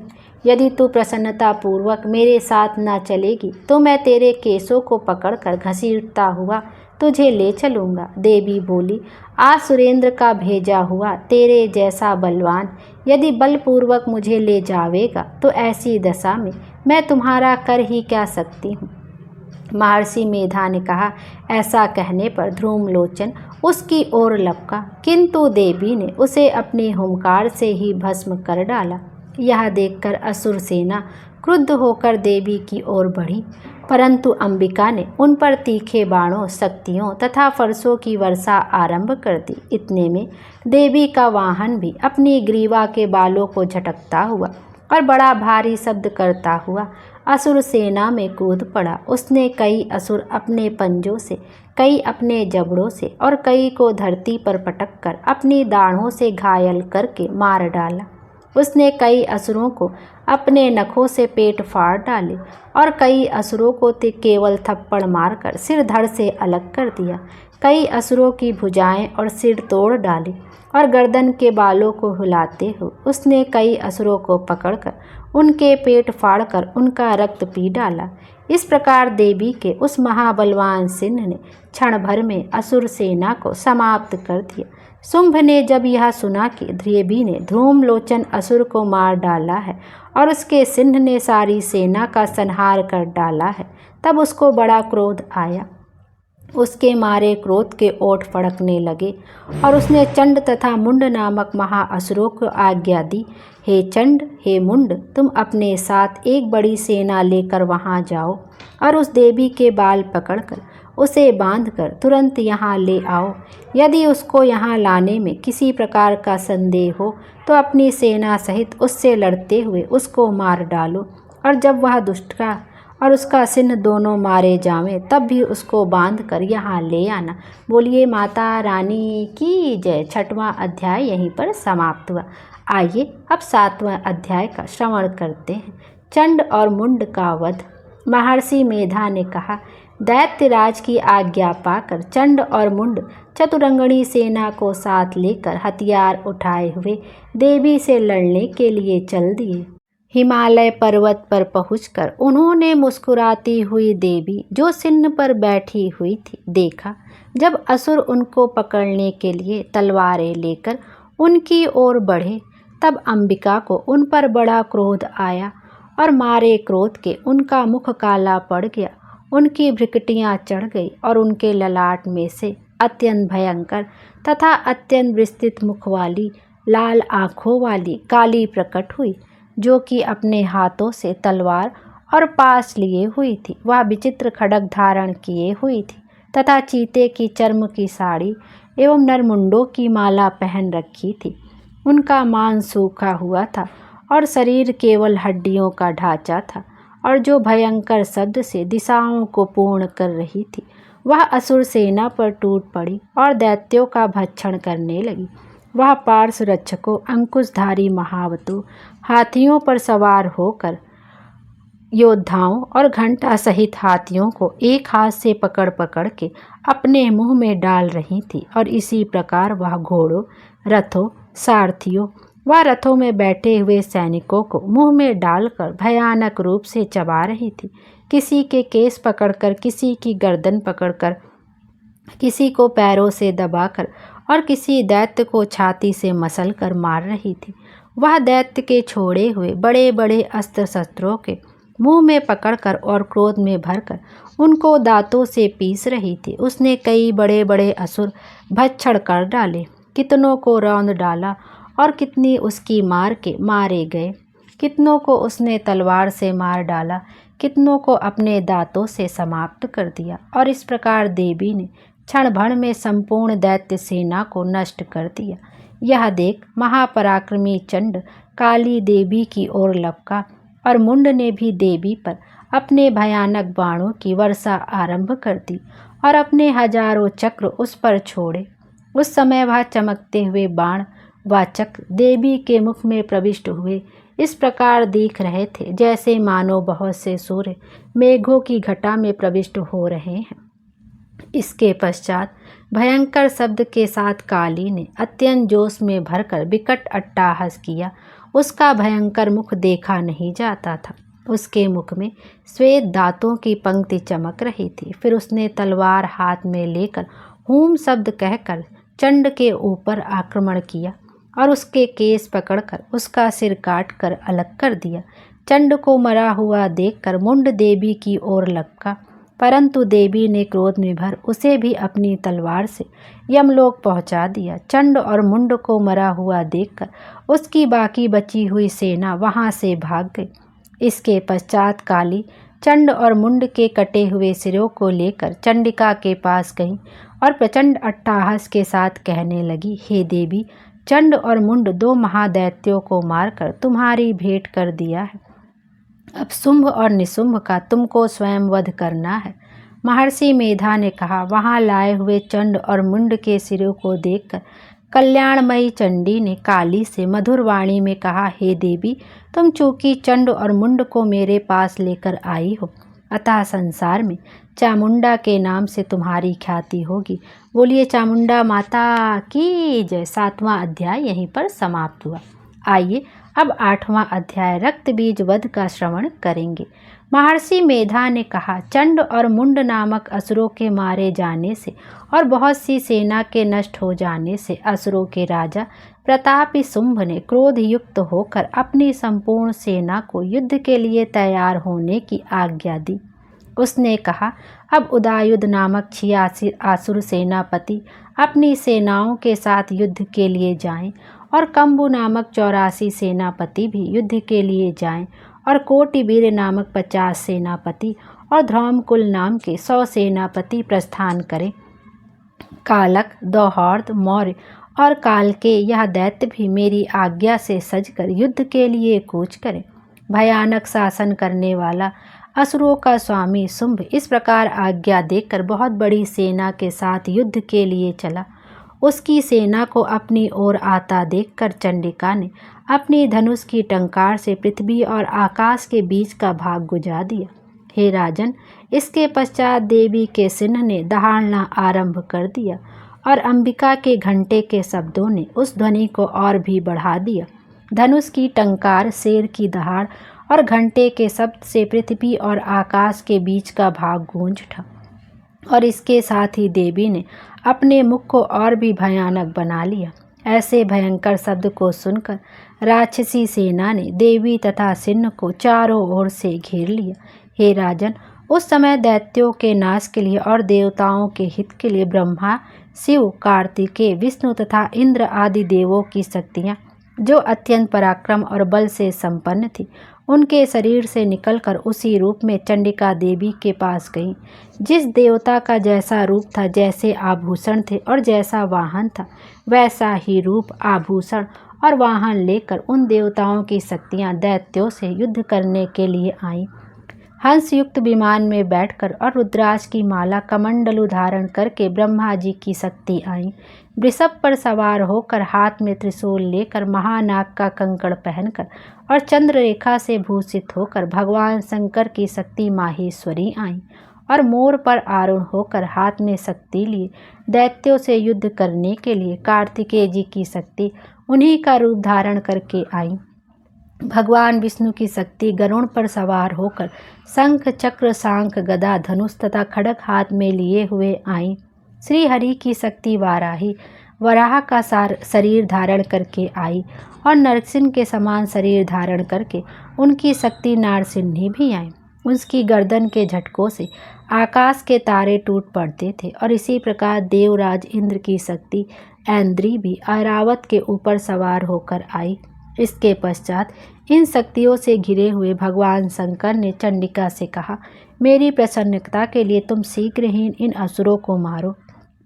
इसके पश्चात देवी के शरीर में से अत्यंत उग्र रूप वाली और सैकड़ों गीदड़ियों के समान आवाज करने वाली चंडिका शक्ति प्रकट हुई। उस अपराजिता देवी ने धूमिल जटा वाले श्री शंकर जी से कहा, प्रभु, आप मेरी ओर से दूत बनकर शुंभ और निशुंभ के पास जाइए और उन अत्यंत गर्वीले दैत्यों से कहिए तथा उनके अतिरिक्त और भी जो दैत्य वहाँ युद्ध के लिए उपस्थित हों, उनसे भी कहिए, जो तुम्हें अपने जीवित रहने की इच्छा हो तो त्रिलोकी का राज इंद्र को दे दो, देवताओं को उनका यज्ञ भाग मिलना आरंभ हो जाए और तुम पाताल को लौट जाओ। किंतु यदि बल के गर्भ से तुम्हारे लड़ने की इच्छा हो तो फिर आ जाओ, तुम्हारे मान से मेरी योगिनियाँ तृप्त होंगी। चूँकि उस देवी ने भगवान शंकर को दूत के कार्य पे नियुक्त किया था, इसलिए वह संसार में शिवदूती के नाम से विख्यात हुई। भगवान शंकर से देवी का संदेश पाकर उन दैत्यों के क्रोध का कोई आर पार ना रहा और वह जिस स्थान पर देवी विराजमान थी वहां पहुँचे और जाने के साथ ही उस पर बाणों और शक्तियों की वर्षा करने लगे। देवी ने उनके फेंके हुए बाणों, शक्तियों, त्रिशूल और फरसों को अपने बाणों से काट डाला और काली देवी उस देवी के साथ आगे खड़ी होकर शत्रुओं को त्रिशूल से विदीर्ण करने लगी और खड्गवाड़ से कुचलने लगी। ब्राह्मणी जिस तरफ दौड़ती थी उसी तरफ अपने कमंडलों का जल छिड़क कर दैत्यों के वीर व बल को नष्ट कर देती थी और इसी प्रकार माहेश्वरी त्रिशूल से, वैष्णवी चक्र से और अत्यंत कोप वाली कौमारी शक्ति द्वारा असुरों को मार रही थी और ऐन्द्री के बाजू के प्रहार से सैकड़ों दैत्य रक्त की नदियाँ बहाते हुए पृथ्वी पर सो गए। वाराही ने कितने ही राक्षसों को अपनी थूथन द्वारा मृत्यु के घाट उतार दिया। दाढ़ों के अग्रभाग से कितने ही राक्षसों की छाती को चीर डाला और चक्र की चोटों से कितनों को ही विदीर्ण करके धरती पर डाल दिया। बड़े बड़े राक्षसों को नारसिंही अपने नखों से विदीर्ण करके भक्षण कर रही थी और सिंहनाद से चारों दिशाओं को गिजाती हुई रणभूमि में विचर रही थी। शिवदूती के प्रचंड अट्टहास से कितने ही दैत्य भयभीत होकर पृथ्वी पर गिर पड़े और गिरते ही वह उनको भक्षण कर गए। इस तरह क्रोध में भरे हुए मातृगणों द्वारा नाना प्रकार के उपायों से बड़े बड़े असुरों को मरते हुए देखकर राक्षसी सेना भाग खड़ी हुई और उनको इस प्रकार भागता देखकर रक्तबीज नामक महापराक्रमी राक्षस क्रोध में भरकर युद्ध के लिए आगे बढ़ा। उसके शरीर से रक्त की बूंदें पृथ्वी पर जैसे ही गिरती थी, तुरंत वैसे ही शरीर वाला तथा वैसा ही बलवान दैत्य पृथ्वी से उत्पन्न हो जाता था। रक्त बीज गदा हाथ में लेकर ऐन्द्री के साथ युद्ध करने लगा। जब ऐन्द्री शक्ति ने अपने वज्र से उसको मारा तो घायल होने के कारण उसके शरीर से बहुत सा रक्त बहने लगा और उसकी प्रत्येक बूंद से उसके समान ही बलवान तथा महापराक्रमी अनेकों दैत्य भयंकर रूप से प्रकट हो गए। और वह सब के सब दैत्य बीज के समान ही बलवान तेज वाले थे। वह भी भयंकर अस्त्र शस्त्र लेकर देवियों के साथ लड़ने लगे। जब ऐन्द्री के वज्र प्रहार से उसके मस्तक पर चोट लगी और रक्त बहने लगा तो उसमें से हजारों ही पुरुष उत्पन्न हो गए। वैष्णवी ने चक्र से और ऐन्द्री ने गदा से रक्त बीज को चोट पहुंचाई और वैष्णवी के चक्र से घायल होने पर उसके शरीर से जो रक्त बहा उससे हजारों महाअसुर उत्पन्न हुए, जिनके द्वारा यह संपूर्ण जगत व्याप्त हो गया। कौमारी ने शक्ति से, वाराही ने खड्ग से और माहेश्वरी ने त्रिशूल से उसको घायल किया। इस प्रकार क्रोध में भरकर उस महादैत्य ने सब मात्र शक्तियों पर पृथक पृथक गदा से प्रहार किया और माताओं ने शक्ति तथा शूल इत्यादि से जो उसको बार बार घायल किया, उससे सैकड़ों महादैत्य उत्पन्न हुए। और इस प्रकार उस रक्त बीज के रुधिर से उत्पन्न हुए असुरों से संपूर्ण जगत व्याप्त हो गया, जिससे देवताओं को भय हुआ। देवताओं को भयभीत देखकर चंडिका ने काली से कहा, हे चामुंडे, अपने मुख को बड़ा करो और मेरे शस्त्रघात से उत्पन्न हुए रक्त बिंदुओं तथा रक्त बिंदुओं से उत्पन्न हुए महाअसुरों को तुम अपने इस मुख से भक्षण करती जाओ। इस प्रकार रक्त बिंदुओं से उत्पन्न हुए महाअसुरों को तुम अपने इस मुख से भक्षण करती जाओ। तुम भक्षण करती हुई तुम रणभूमि में विचरो। इस प्रकार रक्त क्षीण होने से यह दैत्य नष्ट हो जाएगा। तुम्हारे भक्षण करने के कारण अन्य दैत्य उत्पन्न नहीं होंगे। काली से इस प्रकार कहकर चंडिका देवी ने रक्त बीज पर अपने त्रिशूल से प्रहार किया और काली देवी ने अपने मुख में उसका रक्त ले लिया। तब उसने गदा से चंडिका पर प्रहार किया। प्रहार से चंडिका को तनिक भी कष्ट न हुआ, किंतु रक्त बीज के शरीर से बहुत सा रक्त बहने लगा। लेकिन उसके गिरने के साथ ही काली ने उसको अपने मुख में ले लिया। काली के मुख में उस रक्त से जो असुर उत्पन्न हुए उनने उसका भक्षण कर लिया और रक्त को पीती गई। तदंतर देवी ने रक्त बीज को, जिसका की खून काली ने पिया था, चंडिका ने उस दैत्य को वज्र, बाण, खड्ग तथा रिष्टि इत्यादि से मार डाला। हे राजन, अनेक प्रकार के शस्त्रों से मारा हुआ और खून से वंचित वह महादैत्य रक्त बीज पृथ्वी पर गिर पड़ा। हे राजन, उसके गिरने से देवता अत्यंत प्रसन्न हुए और माताएं उन असुरों का रक्त पीने के पश्चात उद्यत होकर नृत्य करने लगी। बोलिए माता रानी की जय। 8वां अध्याय यहीं पर समाप्त हुआ। आइए अब 9वां अध्याय निशुंभ वध का श्रवण करते हैं। राजा ने कहा, हे ऋषिराज, आपने रक्त बीज के वध से संबंध रखने वाला वृतांत मुझे सुनाया। अब मैं रक्त बीज के मरने के पश्चात क्रोध में भरे हुए शुंभ व निशुंभ ने जो कर्म किया वह सुनना चाहता हूँ। महर्षि मेधा ने कहा, रक्त बीज के मारे जाने पर शुंभ और निशुंभ को बड़ा क्रोध आया और अपनी बहुत बड़ी सेना को इस प्रकार सर्वनाश होते देखकर निशुंभ देवी पर आक्रमण करने के लिए दौड़ा। उसके साथ बहुत से बड़े बड़े असुर देवी को मारने के वास्ते दौड़े और महापराक्रमी शुंभ अपनी सेना सहित चंडिका को मारने के लिए बढ़ा। फिर शुंभ और निशुंभ का देवी से घोर युद्ध होने लगा और वह दोनों असुर इस प्रकार देवी पर बाण फेंकने लगे जैसे मेघों से वर्षा हो रही हो। उन दोनों के चलाए हुए बाणों को देवी ने अपने बाणों से काट डाला और अपने शस्त्रों की वर्षा से उन दोनों दैत्यों को चोट पहुंचाई। निशुंभ ने तीक्ष्ण तलवार और चमकती हुई ढाल लेकर देवी के सिंह पर आक्रमण किया। अपने वाहन को चोट पहुंची हुई देखकर देवी ने अपने क्षुरप्र नामक बाण से निशुंभ की तलवार व ढाल दोनों को ही काट डाला। तलवार और ढाल कट जाने पर निशुंभ ने देवी पर शक्ति से प्रहार किया। देवी ने अपने चक्र से उसके 2 टुकड़े कर दिए। फिर क्या था, दैत्य मारे क्रोध के जल भुन गया और उसने देवी के मारने के लिए उसकी ओर शूल फेंका, किंतु देवी ने अपने मुक्के से उसको चूर चूर कर डाला। फिर उसने देवी पर गदा से प्रहार किया देवी ने त्रिशूल से गदा को भस्म कर डाला। इसके पश्चात वह फरसा हाथ में लेकर देवी की ओर लपका।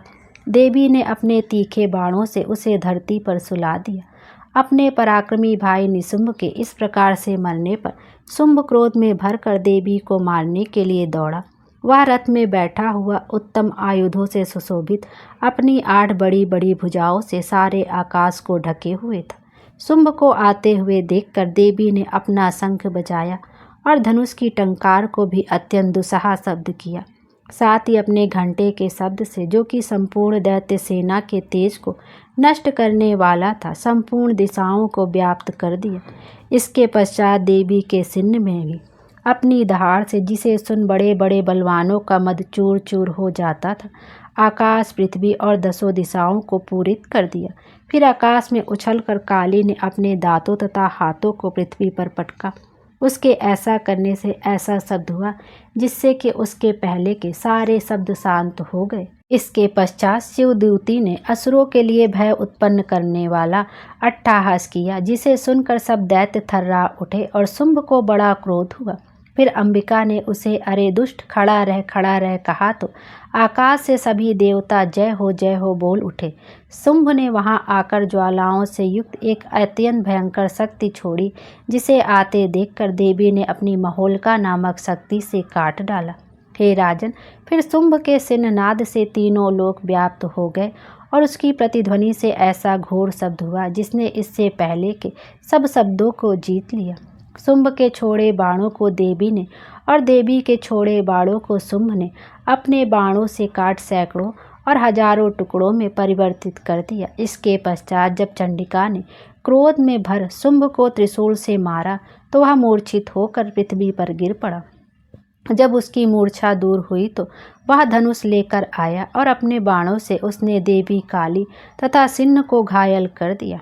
फिर उस राक्षस ने 10,000 भुजाएं धारण करके चक्र आदि आयुधों से देवी को आच्छादित कर दिया। तब भगवती दुर्गा ने कुपित होकर अपने बाणों से उन चक्रों तथा बाणों को काट डाला। यह देखकर निशुंभ हाथ में गदा ले चंडिका को मारने के लिए दौड़ा। उसके आते ही देवी ने तीक्ष्णधार वाले खड्ग से उसकी गदा को काट डाला। उसने फिर त्रिशूल हाथ में ले लिया। देवताओं को दुखी करने वाले निशुंभ को त्रिशूल हाथ में लिए हुए आता देखकर चंडिका ने अपने शूल से उसकी छाती पर प्रहार किया और उसकी छाती को चीर डाला। शूल विदीर्ण हो जाने पर उसकी छाती में से एक उस जैसा महापराक्रमी दैत्य ठहर जा कहता हुआ निकला। उसके देखकर देवी ने बड़े जोर से ठहाका लगाया। अभी वह निकलने भी न पाया था कि उसका सिर अपनी तलवार से काट डाला। सिर के कटने के साथ ही वह पृथ्वी पर गिर पड़ा। तदंतर सिंह दहाड़ दहाड़ कर असुरों का भक्षण करने लगा और काली शिवदूती भी राक्षसों का रक्त पीने लगी। कौमारी की शक्ति से कितने ही महादैत्य नष्ट हो गए। ब्रह्मा जी के कमंडल के जल से कितने ही असुर समाप्त हो गए। कई दैत्य माहेश्वरी के त्रिशूल से विदीर्ण होकर पृथ्वी पर गिर पड़े और कई वाराही के प्रहारों से छिन्न भिन्न होकर धराशाही हो गए। वैष्णवी ने भी अपने चक्र से बड़े बड़े महापराक्रमियों का कचूमर निकाल कर उन्हें यमलोक भेज दिया और ऐन्द्री से कितने ही महाबली राक्षस के टुकड़े टुकड़े हो गए। कई दैत्य मारे गए, कई भाग गए। कितने ही काली शिवदूती और सिंह ने भक्षण कर लिए। बोलिए माता रानी की जय। 9वां अध्याय यहीं पर समाप्त हुआ। आइए अब 10वां अध्याय शुंभ वध का श्रवण करेंगे। महर्षि मेधा ने कहा, हे राजन, अपने प्यारे भाई को मरा हुआ तथा सेना को नष्ट हुए देखकर क्रोध में भरकर दैत्यराज शुंभ कहने लगा, दुष्ट दुर्गे, तू अहंकार से गर्व मत कर, क्योंकि तू दूसरों के बल पर लड़ रही है। देवी ने कहा, हे दुष्ट, देख मैं तो अकेली ही हूँ। इस संसार में मेरे सिवा दूसरा कौन है? यह सब मेरी शक्तियाँ हैं। देख, यह सब की सब मुझ में प्रविष्ट हो रही हैं। इसके पश्चात ब्राह्मणी आदि सब देवियाँ उस देवी के शरीर में लीन हो गई और देवी अकेली रह गई। तब देवी ने कहा, मैं अपनी ऐश्वर्य शक्ति से अनेकों रूपों में यहाँ उपस्थित हुई थी। उन सब रूपों को मैंने समेट लिया है। अब अकेली ही यहाँ खड़ी हूँ, तुम भी यहीं ठहरो। महर्षि मेधा ने कहा। तब देवताओं तथा राक्षसों को देखते देखते देवी तथा शुंभ में भयंकर युद्ध होने लगा। अंबिका देवी ने सैकड़ों अस्त्र शस्त्र छोड़े और दैत्यराज ने भी भयंकर अस्त्रों का प्रहार आरंभ कर दिया। देवी के छोड़े हुए सैकड़ों अस्त्रों को दैत्य ने अपने अस्त्रों द्वारा काट डाला। इसी प्रकार शुंभ ने जो अस्त्र छोड़े उनको देवी ने अपनी भयंकर हुंकार के द्वारा ही काट डाला। दैत्य ने जब सैकड़ों बाण छोड़कर देवी को ढक दिया तो क्रोध में भरकर देवी ने अपने बाणों से उसका धनुष नष्ट कर डाला। धनुष कट जाने पर दैत्य ने शक्ति चलाई, लेकिन देवी ने उसे भी काट कर फेंक दिया। फिर दैत्येन चमकती हुई ढाल लेकर देवी की ओर दौड़ा, किंतु वह जब देवी के समीप पहुंचा तो देवी ने अपने तीक्ष्ण बाणों से उसकी चमकने वाली ढाल को भी काट डाला। फिर दैत्येन का घोड़ा मर गया, रथ टूट गया, सारथी मारा गया। तब वह भयंकर मुदगर लेकर देवी पर आक्रमण करने के लिए चला, किंतु देवी ने अपने तीक्ष्ण बाणों से उसके मुदगर को भी काट दिया। इस पर दैत्य ने क्रोध में भरकर देवी की छाती में बड़े जोर से एक मुक्का मारा। दैत्य ने जब देवी को मुक्का मारा तो देवी ने भी उसकी छाती में जोर से एक थप्पड़ मारा। थप्पड़ खाकर पहले तो दैत्य पृथ्वी पर गिर पड़ा, किंतु तुरंत ही वह उठ खड़ा हुआ। फिर वह देवी को पकड़कर आकाश की ओर उछला और वहां जाकर दोनों में युद्ध होने लगा। वह युद्ध ऋषियों व देवताओं को आश्चर्य में डालने वाला था। देवी आकाश में दैत्य के साथ बहुत देर तक युद्ध करती रही। फिर देवी ने उसे आकाश में घुमाकर पृथ्वी पर गिरा दिया। दुष्ट आत्मा दैत्य पुनः उठकर देवी को मारने के लिए दौड़ा। तब उसको अपनी ओर आता हुआ देखकर देवी ने उसकी छाती विदीर्ण कर उसको पृथ्वी पर पटक दिया। देवी के त्रिशूल से घायल होने पर उस दैत्य के प्राण पखेरु उड़ गए और उसके मरने पर समुद्र, द्वीप, पर्वत और पृथ्वी सब कांपने लग गए। तदंतर उस दुष्ट आत्मा के मरने से संपूर्ण जगत प्रसन्न व स्वस्थ हो गया तथा आकाश निर्मल हो गया। पहले जो उत्पात सूचक मेघ और उल्कापात होते थे वह सब शांत हो गए। उसके मारे जाने पर नदियां अपने ठीक मार्ग से बहने लगीं। संपूर्ण देवताओं का हृदय हर्ष से भर गया और गंधर्वनियां सुंदर गान गाने लगी। गंधर्व बाजे बजाने लगे और अप्सराएं नाचने लगी। पवित्र वायु बहने लगी। सूर्य की कांति स्वच्छ हो गई। यज्ञशालाओं की बुझी हुई अग्नि अपने आप प्रज्वलित हो उठी तथा चारों दिशाओं में शांति फैल गई। बोलिए माता रानी की जय। 10वां अध्याय यहाँ पर समाप्त हुआ। अब हम 11वां अध्याय देवताओं का देवी की स्तुति करना और देवी का देवताओं को वरदान देना श्रवण करेंगे। महर्षि मेधा कहते हैं, दैत्य के मारे जाने पर इंद्र आदि देवता अग्नि को आगे कर कात्यायनी देवी की स्तुति करने लगे। उस समय अभीष्ट की प्राप्ति के कारण उनके मुख खिले हुए थे। देवताओं ने कहा, हे शरणागतों के दुख दूर करने वाली देवी, तुम प्रसन्न हो। हे संपूर्ण जगत की माता, तुम प्रसन्न हो। विश्वेश्वरी, तुम विश्व की रक्षा करो, क्योंकि तुम इस चर और अचर की ईश्वरी हो। हे देवी, तुम संपूर्ण जगत की आधार रूप हो, क्योंकि तुम पृथ्वी रूप में भी स्थित हो और अत्यंत पराक्रम वाली देवी हो। तुम विष्णु की शक्ति हो और विश्व की बीज परम माया हो, और तुमने ही इस संपूर्ण जगत को मोहित कर रखा है। तुम्हारे प्रसन्न होने पर ही यह पृथ्वी मोक्ष को प्राप्त होती है। हे देवी, संपूर्ण विद्याएं तुम्हारे ही भिन्न भिन्न स्वरूप हैं। इस जगत में जितनी स्त्रियां हैं वह सब तुम्हारी ही मूर्तियां हैं। हे देवी, संपूर्ण विद्याएं तुम्हारे ही भिन्न भिन्न स्वरूप हैं। इस जगत में जितनी स्त्रियां हैं वह सब तुम्हारी ही मूर्तियां हैं। एकमात्र तुमने ही इस जगत को व्याप्त कर रखा है।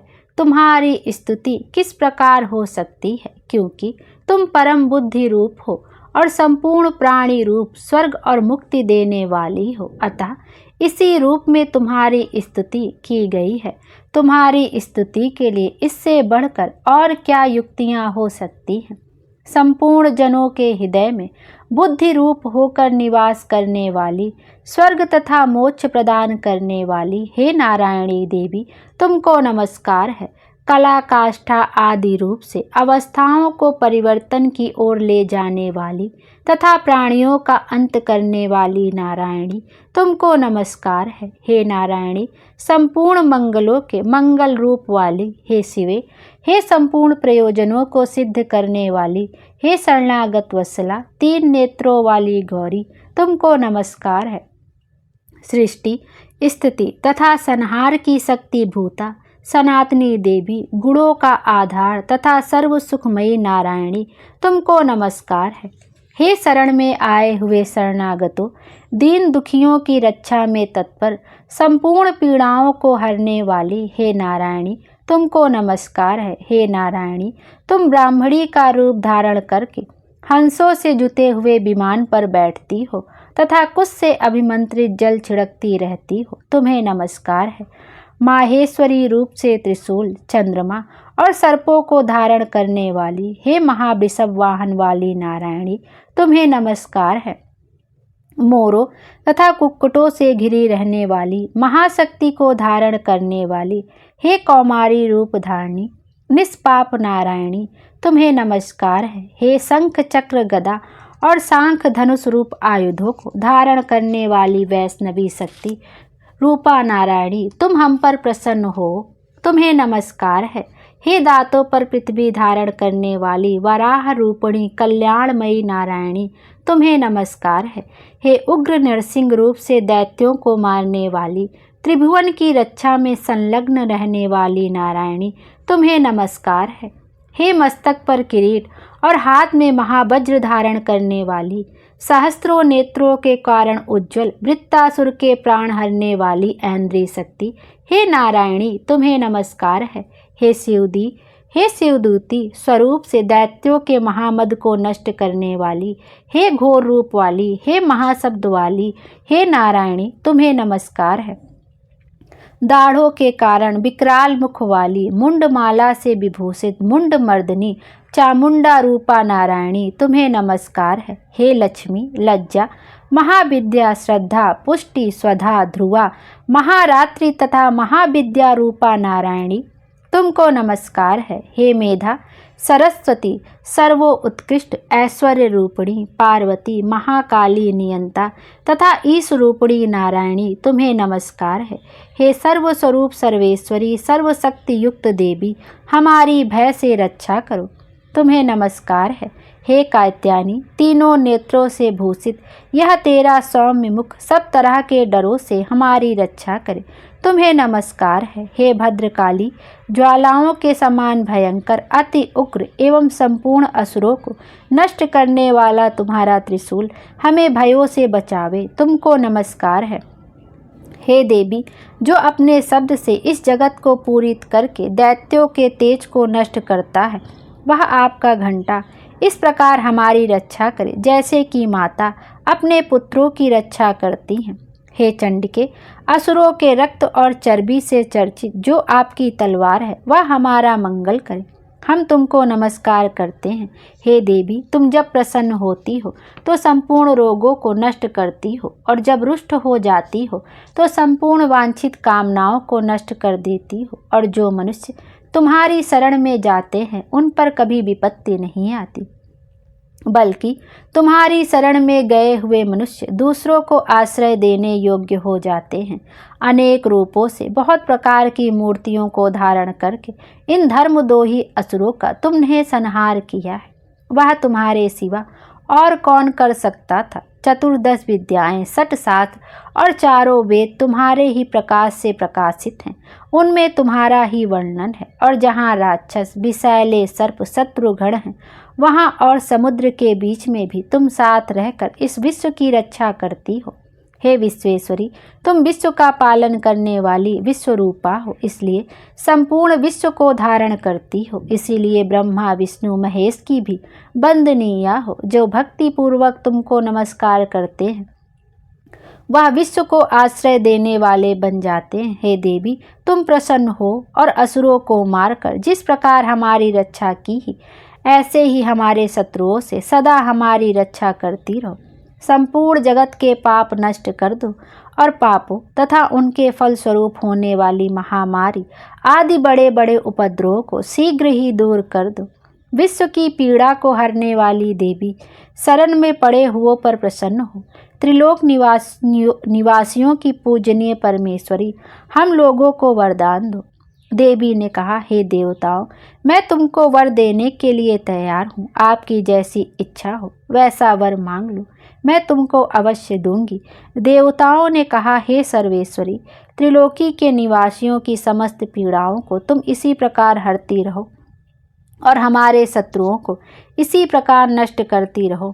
देवी ने कहा, वैवस्वत मनवंतर के 28वें युग में 2 और महाअसुर शुंभ और निशुंभ उत्पन्न होंगे।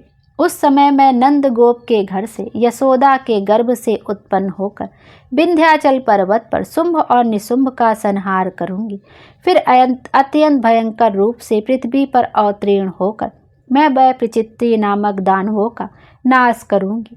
उन भयंकर महाअसुरों का भक्षण करते समय मेरे दांत अनार के पुष्प के समान लाल होंगे। इसके पश्चात स्वर्ग में देवता और पृथ्वी पर मनुष्य मेरी स्तुति करते हुए मुझे रक्तदंतिका कहेंगे।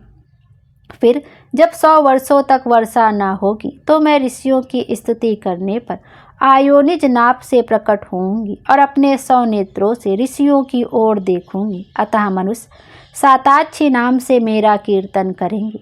उसी समय मैं अपने शरीर से उत्पन्न हुए प्राणों की रक्षा करने वाले शाकों द्वारा सब प्राणियों का पालन करूंगी और तब इस पृथ्वी पर शाकांभरी के नाम से विख्यात होंगी। और इसी अवतार में मैं दुर्ग नामक महाअसुर का वध करूंगी और इससे मैं दुर्गा देवी के नाम से प्रसिद्ध होंगी। इसके पश्चात जब मैं भयानक रूप धारण करके हिमालय निवासी ऋषियों महर्षियों की रक्षा करूंगी, तब भीमा देवी के नाम से मेरी ख्याति होगी। और जब फिर अरुण नामक असुर तीनों लोकों को पीड़ित करेगा, तब मैं असंख्य भ्रमरों का रूप धारण करके उस महादैत्य का वध करूंगी। तब स्वर्ग में देवता और मृत्युलोक में मनुष्य मेरी स्तुति करते हुए मुझे भ्रामरी नाम से पुकारेंगे। इस प्रकार जब जब पृथ्वी राक्षसों से पीड़ित होगी, तब तब मैं अवतरित होकर शत्रुओं का नाश करूंगी। बोलिए माता रानी की जय। 11वां अध्याय यहीं पर समाप्त हुआ। आइए अब 12वें अध्याय देवी के चरित्रों के पाठ के महात्म का श्रवण करते हैं। देवी बोली, हे देवताओं, जो पुरुष इन स्रोतों द्वारा एकाग्रचित होकर मेरी स्तुति करेगा, उसके संपूर्ण कष्टों को निःसंदेह हर लूंगी। मधु कैटभ के नाश, महिषासुर के वध और शुंभ तथा निशुंभ के वध की जो मनुष्य कथा कहेंगे, मेरे महात्म को अष्टमी, चतुर्दशी व नवमी के दिन एकाग्रचित होकर भक्ति पूर्वक सुनेंगे, उनको कभी कोई पाप ना रहेगा। पाप से उत्पन्न हुई विपत्ति भी उनको ना सताएगी। उनके घर में दरिद्रता ना होगी और ना उनको प्रियजनों का बिछोह ही होगा। उनको किसी प्रकार का भय ना होगा। इसलिए प्रत्येक मनुष्य को भक्ति पूर्वक मेरे इस कल्याणकारक महात्म को सदा पढ़ना और सुनना चाहिए। मेरा यह महात्म महामारी से उत्पन्न हुए संपूर्ण उपद्रवों को एवं 3 प्रकार के उत्पातों को शांत कर देता है। जिस घर व मंदिर में या जिस स्थान पर मेरा यह स्रोत विधि पूर्वक पढ़ा जाता है, उस स्थान का मैं कभी भी त्याग नहीं करती और वहाँ सदा ही मेरा निवास रहता है। बलिदान, पूजा, होम तथा महोत्सवों में मेरा यह चरित्र उच्चारण करना तथा सुनना चाहिए। ऐसा हवन या पूजन मनुष्य चाहे जानकर या बिना जाने करे, मैं उसे तुरंत ग्रहण कर लेती हूँ। और शरद काल में प्रत्येक वर्ष जो महापूजा की जाती है, उनमें मनुष्य भक्ति पूर्वक मेरा यह महात्म सुनकर सब विपत्तियों से छूट जाते हैं और धन धान्य तथा पुत्र आदि से संपन्न हो जाते हैं। और मेरे इस महात्म व कथाओं इत्यादि को सुनकर मनुष्य युद्ध में निर्भय हो जाते हैं और महात्म के श्रवण करने वालों के शत्रु नष्ट हो जाते हैं तथा कल्याण की प्राप्ति होती है और उनका कुल आनंदित हो जाता है। सब कष्ट शांत हो जाते हैं तथा भयंकर स्वप्न दिखाई देना तथा घरेलू दुख इत्यादि सब मिट जाते हैं। बाल ग्रहों में ग्रसित बालकों के लिए यह मेरा महात्म परम शांति को देने वाला है। मनुष्यों में फूट पड़ने पर यह भली भांति मित्रता करवाने वाला है। मेरा यह महात्म मनुष्यों के मेरी जैसी सामर्थ्य की प्राप्ति करवाने वाला है। पशु, पुष्प अर्घ, धूप, गंध, दीपक इत्यादि सामग्रियों द्वारा पूजन करने से, ब्राह्मणों को भोजन करा के, हवन करके, प्रतिदिन अभिषेक करके, नाना प्रकार के भोगों को अर्पण करके और प्रत्येक वर्ष दान इत्यादि करके जो मेरी आराधना की जाती है, उससे मैं जैसी प्रसन्न हो जाती हूँ वैसी ही प्रसन्न मैं इस चरित्र को सुनने से हो जाती हूँ। यह महात्मा श्रवण करने पर पापों को हर लेता है तथा आरोग्य प्रदान करता है। मेरे प्रादुर्भाव का कीर्तन दुष्ट प्राणियों से रक्षा करने वाला है, युद्ध में दुष्ट दैत्यों का संहार करने वाला है। इसको सुनने से मनुष्य को शत्रुओं का भय नहीं रहता। हे देवताओं, तुमने जो स्तुति की है अथवा ब्रह्मा जी ने जो मेरी स्तुति की है वह मनुष्यों को कल्याणमयी बुद्धि प्रदान करने वाली है। वन में सूने मार्ग में अथवा दावानल से घिर जाने पर, वन में चोरों से घुरा हुआ या शत्रुओं द्वारा पकड़ा हुआ, जंगल में सिंहों से, व्याघ्रों से या जंगली हाथियों द्वारा पीछा किया हुआ, राजा के कुद्र हो जाने पर, मारे जाने के भय से, समुद्र में नाव के डगमगाने पर, भयंकर युद्ध में फंसा होने पर, किसी भी प्रकार से पीड़ा से पीड़ित, घोर बाधाओं से दुखी हुआ मनुष्य मेरे इस चरित्र को स्मरण करने से संकट से मुक्त हो जाता है। मेरे प्रभाव से सिंह, चोर या शत्रु इत्यादि दूर भाग जाते हैं और पास नहीं आते। महर्षि ने कहा, प्रचंड पराक्रम वाली भगवती चंडिका यूं कहने के पश्चात सब देवताओं के देखते ही देखते अंतर ध्यान हो गई और संपूर्ण देवता अपने शत्रुओं के मारे जाने पर पहले की तरह ही यज्ञ भाग का उपभोग करने लगे और उनको अपने अधिकार फिर से प्राप्त हो गए तथा युद्ध में देवताओं के शत्रुओं शुंभ व निशुंभ के देवी के हाथों मारे जाने पर बाकी बचे हुए राक्षस पाताल को चले गए।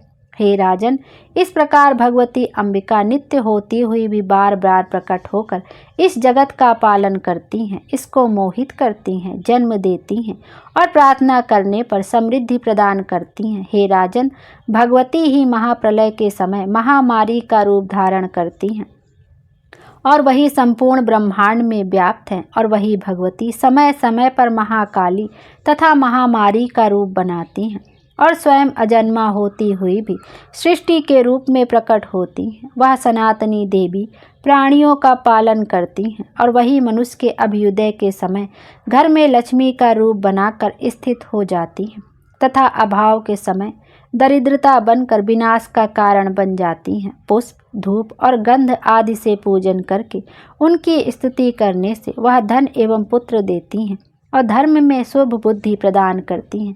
बोलिए माता रानी की जय। 12वां अध्याय यहीं पर समाप्त हुआ। आइए अब 13वें अध्याय राजा सुरथ और वैश्य का देवी के वरदान का श्रवण करेंगे। महर्षि मेधा ने कहा, हे राजन, इस प्रकार देवी के उत्तम महात्म का वर्णन मैंने तुमको सुनाया। जगत को धारण करने वाली इस देवी का ऐसा ही प्रभाव है। वही देवी ज्ञान को देने वाली है और भगवान विष्णु की इस माया के प्रभाव से तुम और यह वैश्य तथा अन्य विवेकी जन मोहित होते हैं और भविष्य में मोहित होंगे। हे राजन, तुम इसी परमेश्वरी की शरण में जाओ। यही भगवती आराधना करने पर मनुष्य को भोग, स्वर्ग तथा मोक्ष प्रदान करती हैं। मार्कंडेय जी ने कहा, महर्षि मेधा की यह बात सुनकर राजा सुरथ ने उन उग्र व्रत वाले ऋषि को प्रणाम किया और राज्य के छिन जाने के कारण उसके मन में अत्यंत ग्लानि हुई और वह राजा तथा वैश्य तपस्या के लिए वन को चले गए और नदी के तट पर आसन लगाकर भगवती के दर्शनों के लिए तपस्या करने लगे।